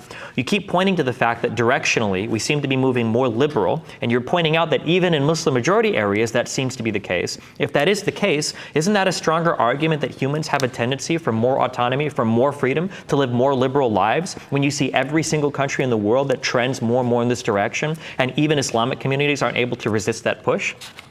No, it's because of a dominant liberal order. As I mentioned, the example of Brunei, as I mentioned, the colonial system that has left scars, deep scars on the entire Muslim world, and constant economic pressure from the US, from the EU, to maintain a liberal order. And look at the foreign policy from the State Department. There is a major cultural engineering mandate to make sure that the entire world accepts LGBT, accepts women's rights, accepts all of these liberal values. They're imposing it on the entire globe. That's why there's a trend. It's not because people naturally want liberalism. It's because it's not biologically, they're not aligned with that. They have to be forced by this global order. And women, by the way, are not happier now than they were 50 years ago. we can look at the studies on that too. Why did the liberal order become dominant, socially speaking, if evolutionarily or biologically we're all happier in some more religious order? It was imposed. It was By imposed who? by force, by the colonial powers. But colonial by powers, the liberal powers, the superpowers, these like these the US. liberal powers that rule through democratic institutions, why were they all liberal? Why didn't they choose to stay happier and healthier and more biologically satisfied as religious caliphates or something? Why did they move towards a more secularized form of society? Well, this gets into the Reformation and modernization and the French Revolution, and why did John Stuart Mill and Alexis de Tocqueville and Jeremy Bentham and Henry Maine, all of these liberal thinkers, their philosophy is based on materialism and a rejection of religious morality. They ask, why do we we reject God because look at how much suffering Christianity has brought through the Reformation wars and so forth. So we want a better standard for determining how to live our lives. We don't look to Scripture, obviously. We have to look to rationality, and we have to look to science. And when we look to science, all that exists is the human body. The human body experiences pleasure and it experiences pain. So goodness means to maximize pleasure and to reduce pain. They became the utilitarians, which were also the liberals. And the entire moral and political philosophy is on this utilitarian basis of maximizing human pleasure, like bodily pleasure. And it is on the basis of that philosophy of rejecting religion and accepting this kind of liberal utilitarianism as a higher form of morality that is not connected to religious barbarism, and religion holds you back with its traditions and its requirements. It reduces your freedom and equality. Now we have a better system, and it was on the basis of this kind of superiority complex, the self-perceived superiority of the European empire, that this was forced on the rest of the world.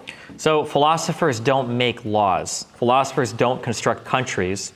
Oftentimes philosophers are just locked in academic institutions writing papers at each other, arguing over esoteric points related to meta-epistemology or other obscure philosophical topics. They can write books trying to describe things or their own thoughts, but the idea that the average person is reading Rawls in order to figure out how they want to live their life is just not true. So to ask my question again, without talking about a philosopher, why did the societies themselves liberalize? Why did the societies themselves reject religion in favor of more secular living? Why did all of these societies in these dominant liberal or dominant Western countries move towards liberalization if religious thought and religious institutions and religious organization was better for them? Yeah, so you're projecting a kind of modern notion of philosopher.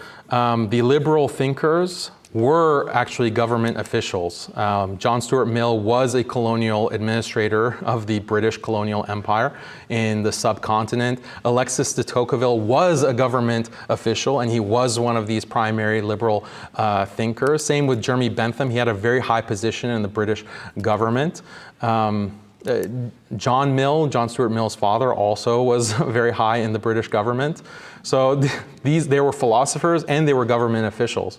And the French Revolution, like the whole ideals of the revolution, are liberal, and that's what got established in the new French Republic. Why were there not revolutions by the people of the time against this order being imposed on them, though, especially in a time period where so many people are going to war with each other and fighting each other? I'm just trying to understand how, if you're telling me that a religious society is so much superior in so many other ways, so I'm trying to figure out if that is the case, how did these liberal societies become so large? And you can't just say, well, they were imposed by other countries, because there must have been the first liberal countries. So how did these countries grow so much, become so liberal, if it made all of the people so miserable? Unless you're just telling me that government officials, for some reason, decided to impose unhappiness and misery on their population for reasons. That's a great question. Let me clarify. So it's not that the liberal order makes people automatically miserable. Actually, liberalism in that time, in that context, led to economic growth and technological power. So it actually brought a lot of benefits to those European societies, and that allowed them to kind of dominate the rest of the world, which kind of snowballed into the situation of extreme inequality that we have today. So my argument is not that liberalism increases misery in and of itself. My argument is that it erodes these important relationships that are so critical to human happiness, not in a utilitarian sense of happiness in terms of pleasure, but in a higher sense of human purpose, happiness, and what we are as human beings in this world as creation of God, or evolved from monkeys, if that's what you believe, or apes. So that's the argument that I'm making. Yeah, there's a lot of benefits, but it's like offering a child candy. Like, you can give the child candy and the child will experience a lot of pleasure eating that candy. But if that's all he eats, he's going to die. He needs some of the things that are bitter, some of the fruit, some of the vegetables, some of the meats. And that's what, a lot of traditions of the world offer. Islam offers it in the best, most complete way. But that's what's going to be the best thing for humanity, not this candy that liberalism offers. And with that, I want to thank both of our interlocutors, Daniel and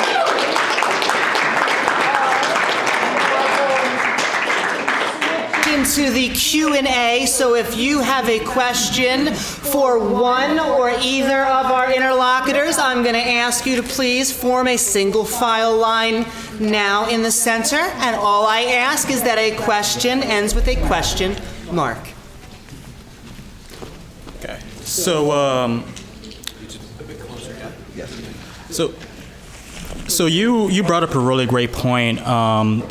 So you basically said that a lot of people in the Islam community tend to be happier than a lot of people in liberal communities, right? And That's not exactly what I said, though.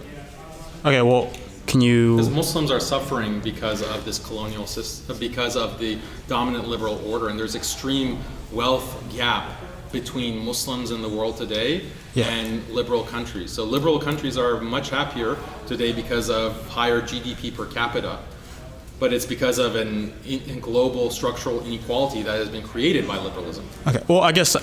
Well, I mean, I was going to ask a question to Destiny anyway, but basically, pretty much. So, it is true that religious communities do tend to be happier than more secular communities or atheistic communities, and we do know that as countries become more liberal, they also become more atheistic, and so they tend to be less communal, right? How do you think liberalism can, or what do you think liberalism can do to fix that? Because it is important to have a very communal base with people, because we're very tribal. Yeah, I think that when we reject religion, I think we're right to get rid of the theology, but I think we're probably wrong to get rid of all of the tradition. There's a lot of good that's wrapped up in religious tradition. So going someplace every week to hang out with people, to get some sort of like moral instruction from somebody. Other types of community service or life events, rituals that are associated with certain religions. I think that we were very quick to toss out everything when we became more secularized, and there's probably a lot of value in some of those institutions. Well, yeah. So what can liberalism do to fix that, I guess? Or like, do you think there's any possible solution towards that? Or I think that we have to get better at instilling community, but there's a couple of really big things that are working against that right now, and I think technology is a really big push in isolating people from each other today. I don't know how you overcome that particular thing, because it's so easy to turn to technological solutions for talking to other people versus like going out and actually doing things. So we're getting a lot more, I think atomized is the word. But do you think that's a bad thing, right? Being atomized? Yes.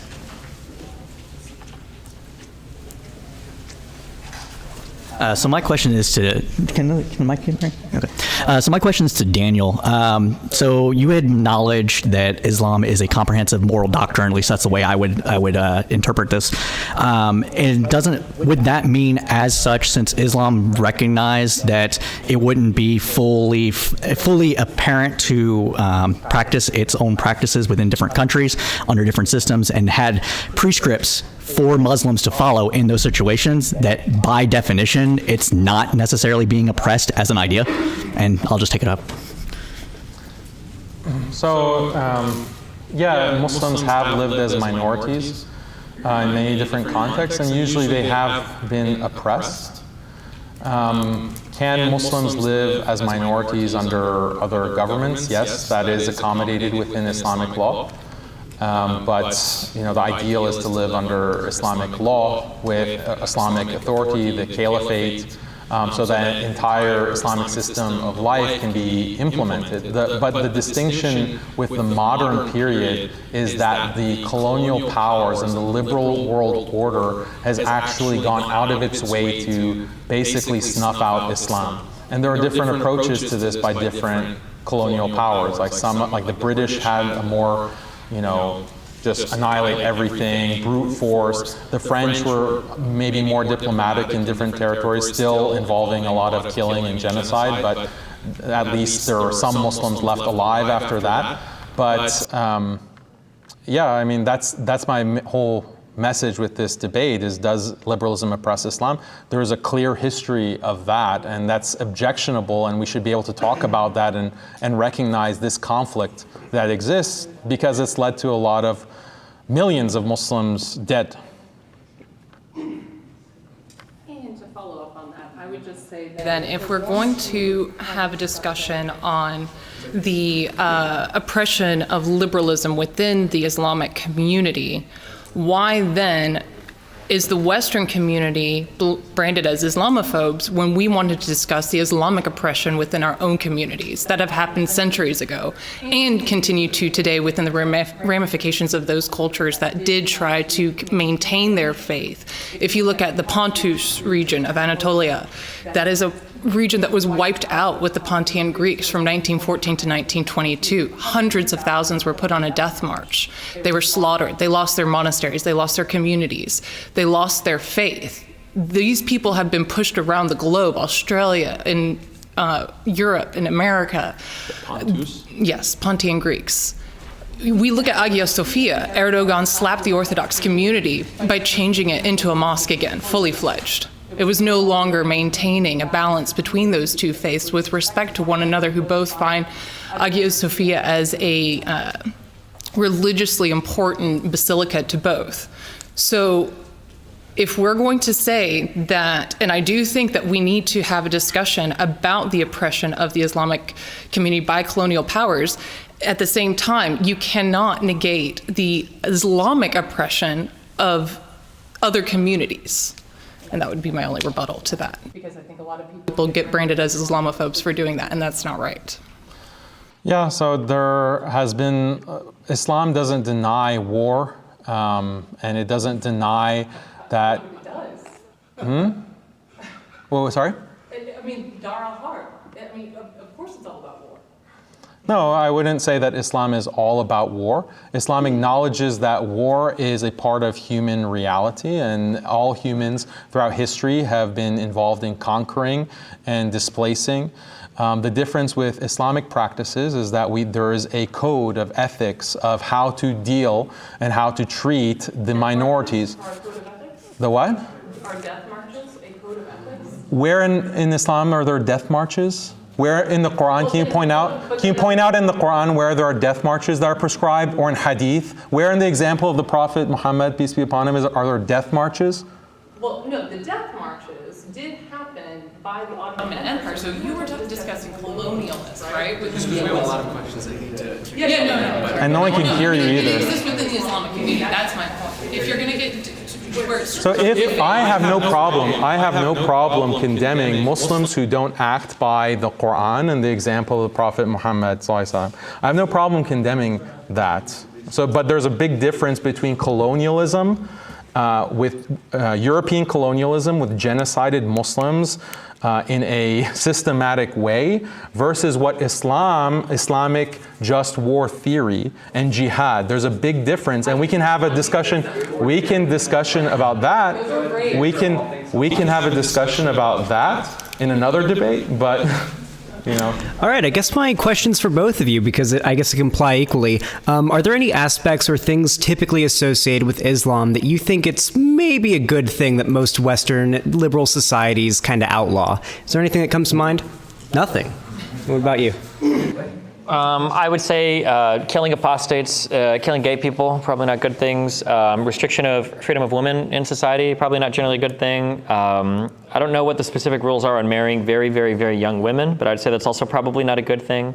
But I mean, like, the more extreme points of view that you take is probably going to depend on the particular set of hadiths you follow. So I mean, I can't generalize to all Muslims, but. My question is for Daniel, and it's related to the question you guys discussed about whether liberals would be better off under Sharia or Muslims would be better off under liberalism. If the roles were reversed and we were like standing right now in an Islamic country that is governed by Sharia law, could this debate that you guys are having right now be happening? So there is a history of debating within Muslim societies because there were Muslim minorities.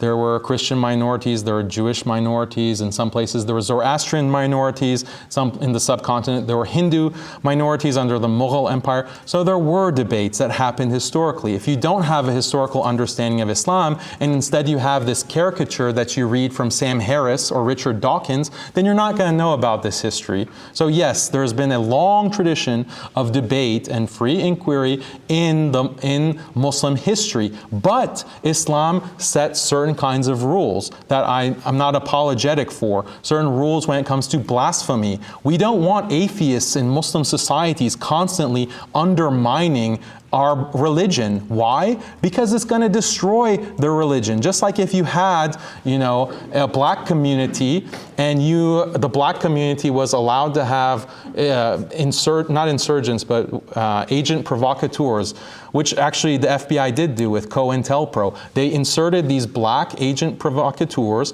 to constantly undermine the black liberation movement in order to destroy that community because it was contrary to the interests of the American government.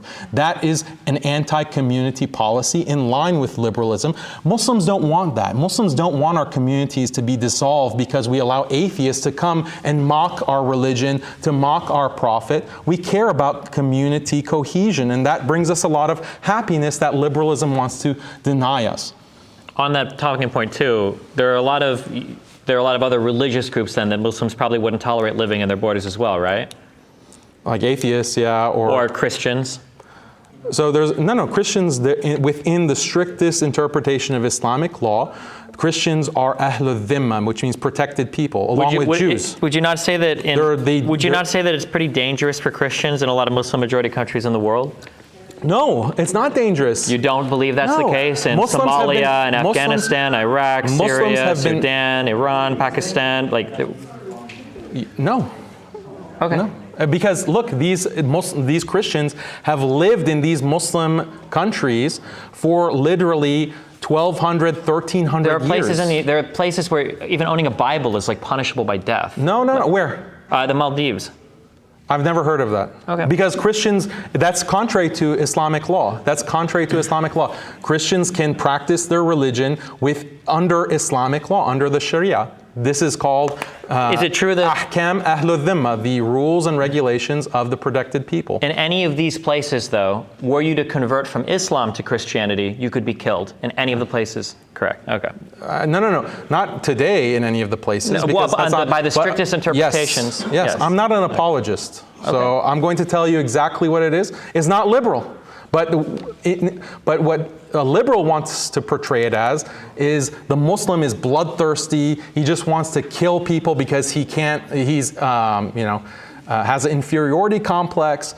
But the reality is Muslims want to protect their religious community. They want to protect belief in God because these are things that bring so much benefit and happiness and fulfillment to people. Yeah, question for Destiny. I think in the beginning, I'm trying to understand. Like, do you believe that? How can I say this? Liberalism is protected from a systematic perspective. Is it carried out systematically? Is it protected systematically? Is it implemented systematically? I think liberalism grows pretty organically because there's a lot of tenets of liberalism that just seem to work. So for instance, even in places that heavily opposed liberalism during like the Cold War, it seemed that as these societies moved into kind of like the newer world, post-90s, places like the newly formed Russia, places like Vietnam, even places like China, the more liberalized their economies got, the more successful they became economically. Systematically, it had to be carried out, right? Well, the thing is that like... The government was involved, is that correct? Sure, but there's an interesting implication. We say like systematically carried out, the government was involved. Like, are we saying that the government imposed this against the will of the people, or the government was kind of organically expressing the will of the people? I think as a whole, how the government functions, that's what I'm referring to. When it comes to liberalism, right? As in terms of how the world views, hey, look, here's liberalism working. Why is it working? It's because there is a system in place that's, it has its rules and everything in place, and it's working, right? So the government is doing it. So the reason I ask that is because it's important in the sense of how it's affected not just the Muslim world, but the entire world in general. Well, what I mean by that is the freedom that you have enjoyed, that America has enjoyed, particularly most of these first world countries enjoyed, is on the backs of the labor of Native Americans, the extension, the genocide of the Native Americans, the African Americans, and currently the despotic regimes in the Muslim world that give them all these resources at dirt cheap prices so we can enjoy all these benefits. I mean, like, but like imperialism is not unique. But it to is liberalism. Intertwined because we say that, but Muslims ran a slave trade for 1,300 years. It's not fair to say that liberalism is solely the one responsible for comparing the slave trade to. I mean, Excuse me, sir. Just here. Are you done, Stephen? Oh yeah, go. You can keep on. Yeah, what I'm saying is that the way that it's carried out, like. It causes inequalities around the world. And I think that's what Daniel was trying to express in the Muslim world, how that's causing the inequality. Sure, yeah, you live in the society, you enjoy all these benefits, but there's a price to pay. And that's why there's inequality. But this is how you enjoy liberalism. You get to enjoy this freedom because of the world, the condition that it's in. I mean, do you think the diamond mines in Tanzania, that these child slavery, that they work such a cheap, extensive labor for a cheap price so we can enjoy the prices? Or, for example, Chiquita Banana Company. Can talk about exploitation of other countries. It absolutely exists. That's tied to. It's tied to any power that is strong enough to invade any other power. We can look at any dominant religious or ethnic group in the history of the world, and the first thing you do when you have a lot of power is you invade and destroy everybody next to you and you take all their shit. That's not unique to liberalism. It's not unique to Christianity. There are rules built into to every religion when it comes to conducting warfare, enslaving other people, and exploiting other nations. Arabic and Muslim communities did it for a long time in history. Christian communities did it for a long time in history. So you're saying like the Islamic world exploited the resources? I'm saying everybody has when given the opportunity to do so.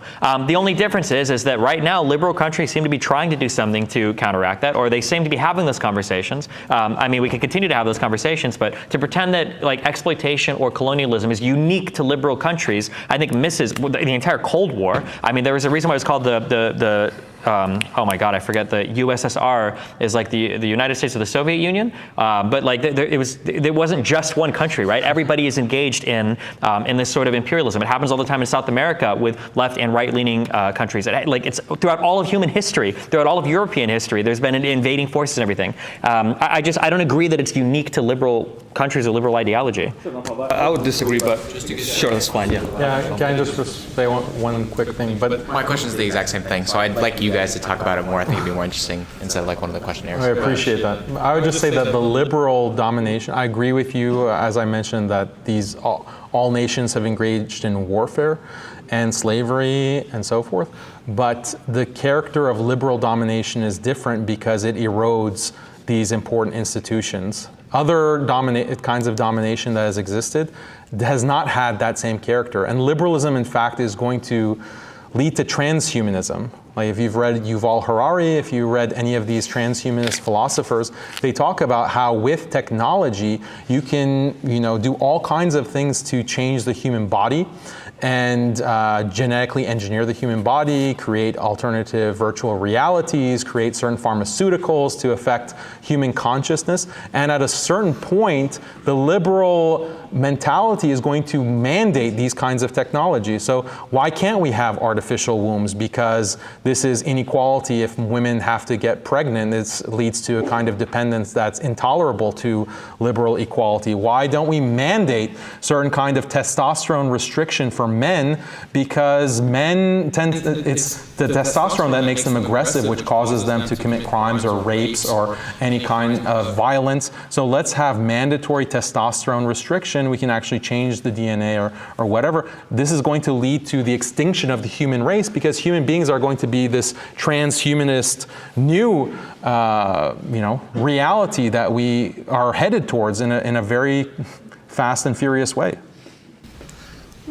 So we have a question coming in from our modern day debate sponsor of Mike Wellman. He asks for Daniel, women do not seek a divorce if they are happy with their marriage.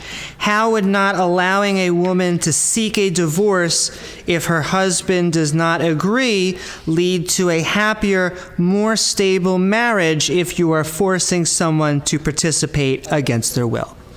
There are many reasons that women seek divorce. Sometimes it is justified, and Islamic law has avenues where they can seek a good situation for themselves.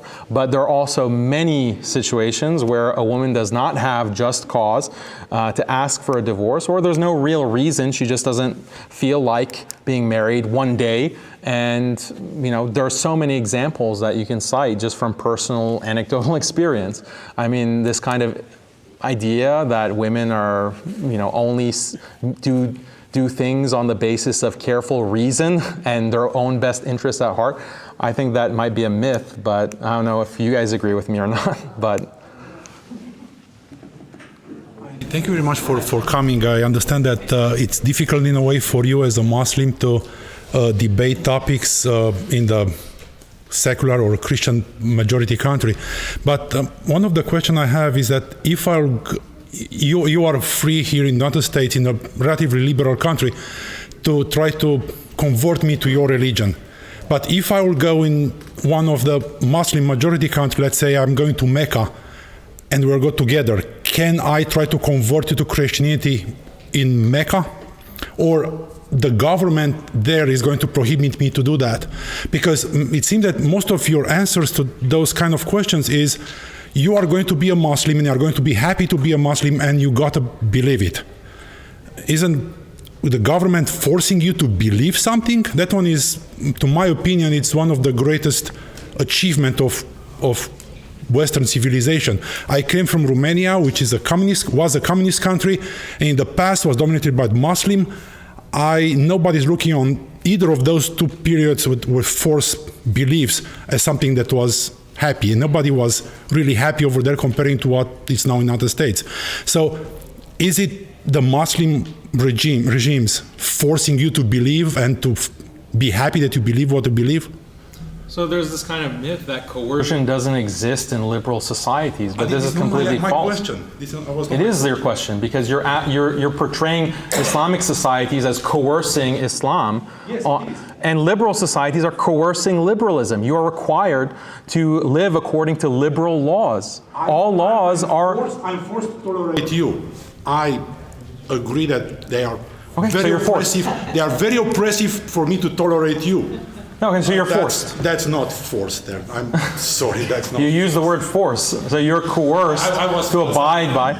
So I mean, this is the kind of myth. This is the kind of myth that liberals are operating under. That liberal society is just this bastion of you can do whatever you want whenever you want it. But that's not true. First of all, there are laws that restrict your behavior, and what are those laws based on? They're based on liberal sensibilities and a liberal worldview and a liberal understanding of human nature and human interests. Those kinds of beliefs. Those kinds of beliefs. I don't know the same thing. Okay, I don't know what this means, but you Well, have so I an think, like, imposition of to more favorably phrase this question, so like you would complain in this country that like it's a little bit oppressive to Islam that women are allowed to get divorced on a woman's whim. But he's saying it's kind of shady that in a Muslim majority country, if I try to convert somebody to Christianity, I will get executed. There seems to be a difference in oppression there, is what he's saying. Yeah, you're just using one little example. You can't raise your children the way that you want to raise them in these liberal countries. How is that not a huge deal? I mean, in the United States, you you can't can preach homeschool your your religion. children. If you recite verses from your holy book, you are deported. Wait, hold on, wait, what do you mean? You can in teach. France, the imam. Okay, I can't speak for French, but in the United States where we are right now. In the United States, you can be designated as an extremist according to CVE programs if you have certain non-liberal beliefs and you go on a no-fly list. Okay, hold on, wait. You haven't experienced this liberal oppression. That's why it's so easy for you to say. I mean, in the same you have experienced it, but not in the same way Muslims have experienced it. So it's so easy for you to hand wave these kinds of things. When you say for reciting have your bank accounts been seized because you had illiberal views, because you believe certain hadith? Have your bank accounts been seized? Have you been under surveillance? Has the NSA been monitoring your leaders like they've been monitoring Muslim leaders, as the Snowden leaks showed? When you say that, have you been rejected from a flight because you're on a no-fly list and you didn't know why? When you say certain illiberal beliefs, that is a very weaselly way of having a whole host of things that could mean. If somebody said that I worship the Prophet Muhammad, God bless him, whatever, okay, and this guy gets put on a no-fly list, that's horrible. If somebody's saying that society is degraded to the point to where we need a holy war to kill all the infidels in the United States, and he's put on a no-fly list, I'm a little warmer to that idea. You have no clue what the CVE requirements are. Why are you just talking out of your rear? Because you haven't given me the actual any of those beliefs that are listed under the FBI documents of what makes a Muslim radical are very clear. Do you live in this area? Yes, I live in Houston. Are you allowed to fly in planes? I am. A lot of my friends aren't. Well, a lot of my friends have secondary screening that they have to go through. A lot of my friends have had their bank or family members have had bank accounts seized, and they have absolutely no violent beliefs. Actually, some of them are liberals. They're like Muslim liberals, yet they're being targeted by this dragnet of U.S. countering violent extremism that was initiated by the Obama administration, but it's a relic of the war on terror. But I don't want to get. I do want to just be sure. Is there any other questions? Go ahead, Thomas. Yeah. So my question is, you had mentioned that in Muslim countries that you need to protect your religion and protect your faith because of all of the benefits that stem from it. Are there? I know that there's benefits that you talk about, but are there any dangers that you see that are inherent to Islam, or harm that can be caused that you're concerned about? No, Islam is the religion that was revealed by God as the perfect way to live your life. The creator of humanity knows best how we should live our lives on the macro scale and the micro scale. So Islamic law covers everything from worship, economic practices, criminal law, government, regulation, war. All of these things are covered by Islamic law. It's guidance from the creator of humanity who sent his final messenger, Muhammad, peace be upon him, to serve as a guide and a model. And that's why Muslims mirror his practice in their own lives, and they institute these kinds of practices and institutions in their societies.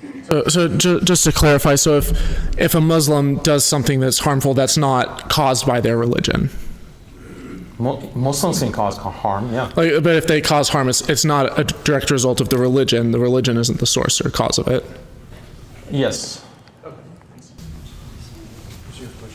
Wait, harm, hold on. I want to be completely honest and clear.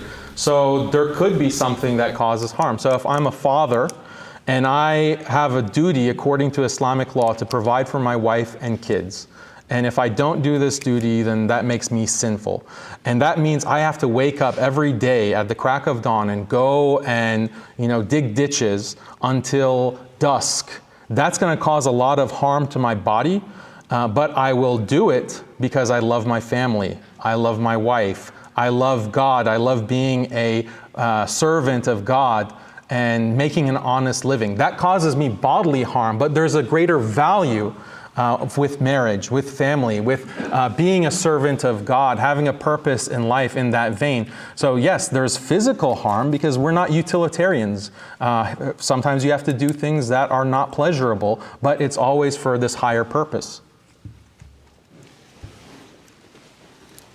So Daniel, I'm curious, because if you've said anything about this in the debate, I missed it. Is there a reason why you think people who are not Muslims should think that it's wrong to oppress Muslims? In other words, is it just that they should realize that Islam is true and that therefore they shouldn't do it because of that? Or is there some sort of general thing that people should be able to see, even if they're not Muslims, that like oppression is bad, therefore no-fly lists are bad? And if it's the second one, I'm really curious about how you're going to cash that out without endorsing some kind of pluralism that I would guess you would think of as liberalism. Islam does endorse pluralism. It's just a limited form of pluralism, and it's much more tolerant of diversity than Islam is more tolerant of diversity than liberalism. And it's more tolerant of diversity than liberalism. Yes, because don't think about power. The way that liberals think about power is that a government puts restrictions that limits your individual liberty. That's one way to think about power. There's another way to think about power. It was probably best expressed by Michel Foucault, the French philosopher. He said that another way to demonstrate power, a government can reconstitute your psychology, reconstitute your subjectivity through conditioning, through programming, through education, so that you think and believe in a way that's most conformant and most beneficial to the interests of the power. This is another way that you can express power. And so what liberals in this audience, all of us are victims of this kind of reconstitution of our psychologies, where we have become this liberal psychology. And if you go back to the author that I keep mentioning, Joseph Heinrich at Harvard, he has this book, The Weirdest People in the World. He uses the word weird. What does weird mean? It's not his term. It's an acronym for Western, Educated, Industrialized, Rich, and Democratic. And what the psychologists have realized is that the Western, educated, industrialized, rich, democratic psychology is very different than the psychologies of the majority of people around the world. And so weird people, liberal people, think in ways that actually most people find completely befuddling, including Muslims. So your question was... Sorry. Okay. Let me really quickly rephrase the original question. Yeah. Do you think that there's, because you listed off all these very plausible examples of things that Western governments have done that are oppressive to Muslims. Some of them I even agree are bad. But do you think there's a reason that as a non-Muslim, I should think these are bad, other than that I should be a Muslim? I know, but my whole argument wasn't like these things are bad because Islam says so. I tried to ground my entire argument in things that everyone here, or most people, should value: marriage, family, community, and belief in God. Fine, maybe some people don't believe in that. We could have all of that without Islam, right? I mean, we could just make everybody be a traditionalist Christian, and we could have all of those values. So this debate wasn't a debate between Islam versus the world. It was Islam versus liberalism, or these are the two contenders. We can talk about other systems. Sure, I'm just very curious if there's a reason why you think that it would be wrong to oppress Muslims, other than just that Islam is true. You mean, is it wrong to subject Muslims to this kind of liberal system? I mean, like the no-fly list, the surveillance, all the things that you brought up that you said. All liberal policies are wrong because of the contradiction to marriage, family, community, and God, that are biologically rooted in human nature. That's why it's bad. That's the argument I made to appeal to people who are not Muslim. Okay, but you could have all those values without tolerating Muslims. All right. What is it? So here's a question. What is a unique thing you get from Islam that you couldn't get from Christianity? That's what so you're saying that like things like family, community, all of that. You can look at the comparative statistics when it comes to like extramarital affairs, when it comes to average family size, when it comes to fertility rate, when it comes to actually practicing the religious values, and Muslims consistently score higher than Christians in the Isn't current that just day. because there are more Muslim fundamentalist countries than Christian fundamentalist countries? For instance, like wouldn't a Muslim in the United States be more likely to be living a liberal lifestyle like a Christian in the United States versus a Muslim in a more Muslim majority fundamentalist place? Well, all you're saying is that the fundamentalists, they're just abiding by their religious dictates more strictly. So that's exactly what I'm saying. Muslims yeah, but I'm saying like in a more, fundamentalist Christian country, it seems like we would get all the good things you're professing seem to only come from Islam. But they don't exist. That's the thing. These Christians have all liberalized. You know, that's the problem. You have but some might say maybe that's, well, okay. I mean, there are reasons why Christianity is more conducive to liberalization, and Jewish communities as well. They're more conducive to it for theological reasons that we can discuss. Islam is more compelling and coherent of a theology, for one. Well, it's compelling because if you convert away from it, you're executed. No, that's only a problem for liberals. Christians have that law on the books too. That if you Christians have killed heretics too. No. Heretics are the versus definition of, like need to kill. If somebody, as I've never heard in Catholicism that we're supposed to. I know you can excommunicate people, but I don't know about execute people. Yeah, you can. Byzantine Empire, heretics. A lot of heretics are executed. We have a couple more questions. These are the last two questions we can go through. Go ahead. Hit us up. All right, this is for Destiny. So the title of the debate does liberalism require domination of Islam? Was the title of the debate. From what I understood from what you said, you can clarify obviously, is that basically if there's things like LGBTQ are being persecuted in a Muslim country, or I don't know what else you mentioned, child marriages or something, you're basically like, well, okay, in that case, yeah. So to what extent when we have like, let's say Afghanistan, let's do a charitable reading and say the majority of people don't want LGBTQ there, right? Right now they're freezing, let's say 9.5 billion in assets, plunging the whole country into starvation. You know, we've seen this time and time again, economic sanctions, military intervention and whatnot. So, you know, to what extent are you willing to go to basically enforce, you know, dominate Islam with liberal values? I mean, it seems to be the case that religious institutions can exist within liberal societies and adapt their values accordingly. I mean, it's happened with Christian communities in the United States. It's happened with Muslim communities in the United States. If you're going to talk about like country to country, I think that question gets a little bit more complicated than just. To what extent do you support military interventions? Military interventions to support basic human rights around the world. I would be more concerned with making sure like 11-year-old girls aren't getting raped than respecting the religious freedoms of certain countries, yes. Or if we talk about like certain people oppressing or genociding entire groups of people over respecting some religious tradition in a country, I think it's okay to like be on the side of those values. I don't know if that necessarily is a liberal unique identity, or if there are other types of societies that would support other types of human rights as well. To what extent though? I mean, say well, I mean, it's going to military intervention for these lofty goals as you see them. Would I support military intervention for people that disagree with my values? Probably not, but some form of sanctions. I mean, I think a country has a right to determine who they want to trade with. But I think sanctions that kill hundreds of thousands of people. if your country thinks it's more important to have sex with 11-year-old girls than to get food or economic prosperity for its people, I mean, that's on your country to decide. I don't think. Then what? Then bomb them till they comply. Bombing them is not the same as sanctioning. If you want to talk about sanctions, what? Starve them till they comply. Starving. I mean, if you would rather. Sure. Yeah. Well, exactly. Yes, I would absolutely be in favor of that. If those are the values that you support as a country. But just to respond to that, well, that's obviously coercion. I think we should be coercive to other countries to respect fundamental human rights. I do agree with that. The human rights regime is a liberal regime. If it's liberal to not want children to be forced into sex slave marriages or to not have certain people. What sex slave marriages? What are you talking about? What is the youngest age do you think it's acceptable in Islam to marry a bride? In Islam, you can marry, you can consummate the marriage at puberty. Okay, so I would be probably against that in a lot of countries. So like an 11 or 12-year-old girl. On the basis of what? Liberalism? Or this is just Sure, Destiny's? we'll call it liberalism. Sure. It is liberalism. We'll call if you'd like to call I think you're selling short your own religion by saying that respecting some basic fundamental human values or right to autonomy or right to be free of oppression or rape or whatever. If you want to call that liberalism, then I guess sure. But. No, it's like, what's wrong with, so this is something that is in Islam, But we have to make a moral argument for why this should be prohibited from a liberal basis. In history, every society has practiced this kind of what liberals derogatorily call child marriage. Christians have practiced it. Jews have practiced it. It's in the Talmud. Yeah, and Christians and Jewish people generally no longer do practice it. Well, it depends on where you're talking about, because some places they do practice it where they haven't been affected by liberalism. Which type of place is more likely to support it? If I were to pick random Christian, Jewish, or Muslim majority countries around the world, where am I more likely to find child brides? I'm not trying to deny the practice of Islam. Okay, because it sounded like you just were. No. I'm not trying to deny it. I'm just talking to the universality of it. And You say universality, but appealing the universality of a particular thing does not make it. Would you say that slavery should exist as it did, as it flourished under Muslim majority societies for so long? Do you think that we should bring that back as well?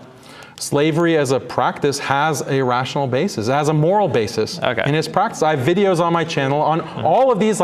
See, this is exactly what I was talking about in the introduction, that all that the liberal mind can think of is these examples and associating them with Islam. I have explained all of these things on my channel on YouTube. You can watch them. Yeah, so the problem, here's what you keep doing in these arguments. The problem is that I'm giving you we wanted to debate liberalism versus Islam. And then when I point out, well, don't you think that child slavery, sex marriages, or the slave trade around the world, don't you think these are bad? All you're saying is that, well, an example, there are other religious entities that did this. I'm not going to defend those either. I'm not going to defend historically when Jewish. Oh, sorry. But just because we have one, isn't this more entertaining? It's entertaining to be sure, but I do just one last question, and then we're gonna. No, I have to respond to what Destiny just said. Slavery is bad, just like killing people is bad, but sometimes it's required. Okay, go ahead. Ready for your question. Do you want to talk to the pro-slavery? Right, that's exactly what I'm about to talk to right now. Right, but my question is actually for the women in Islam. In the past decade, we've seen an insurgence of them just leaving Islam. Really? Where are the stats on that? You can Google. Oh, Google. Okay. Is there something wrong with Google? Oh, I'm saying, but there is. I mean, you see. No, I don't consider. Okay, fine. But the problem is in Islam, women are leaving Islam, and the reason why they're leaving, and once they do leave, they basically are shunned by their family.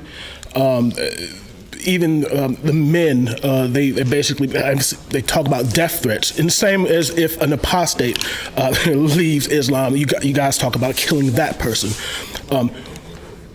Why do you think women are actually leaving? Because they are. Why do you think they're leaving Islam the way that they are leaving Islam? Because they're getting divorced and they're tired of being in these marriages where in Islam you hold them under your thumb. They can't talk, they can't think for themselves, they can't talk, dress what they want, wear what they want to wear. And why do you think they're actually leaving? It's because of the domination of women in Islam, or? Actually, usually the converts to Islam, there is more women who convert to Islam than men, actually. And they convert to Islam because they see that Islam provides dignity to women, that women aren't just a piece of meat to be trotted out for men to ogle at and consume. Can you stop interrupting me, please? This is why you see more women actually converting to Islam than men in Western countries. Now, are there Muslim men and women who are leaving Islam? Yes, because of exactly what I mentioned, because of secularization and liberalization. As societies become more secularized and value more freedom and equality as values, they tend to also devalue religion. So there are Muslims leaving, but other religions are outpacing Islam. More Christians are leaving Christianity than Muslims are leaving Islam. Check Pew. I know you like to check Google, but check Pew, an actual official source. More Christians are leaving Christianity than Muslims are leaving Islam in the modern world. Forward 5, 2 moments. Is there a last question? I'm really sorry it's just gone so late. But do want to say thank you very much, folks. We do have to wrap up, but want to say thanks so much. We're excited. We are going to have in the VIP room next door for VIPs, there will be an after party, and then we look forward to hopefully seeing you tomorrow as well. If you are not able to make it tomorrow, we will be live streaming tomorrow as well, many of the debates. So thanks so much, and thanks especially to our guests, Destiny and Daniel.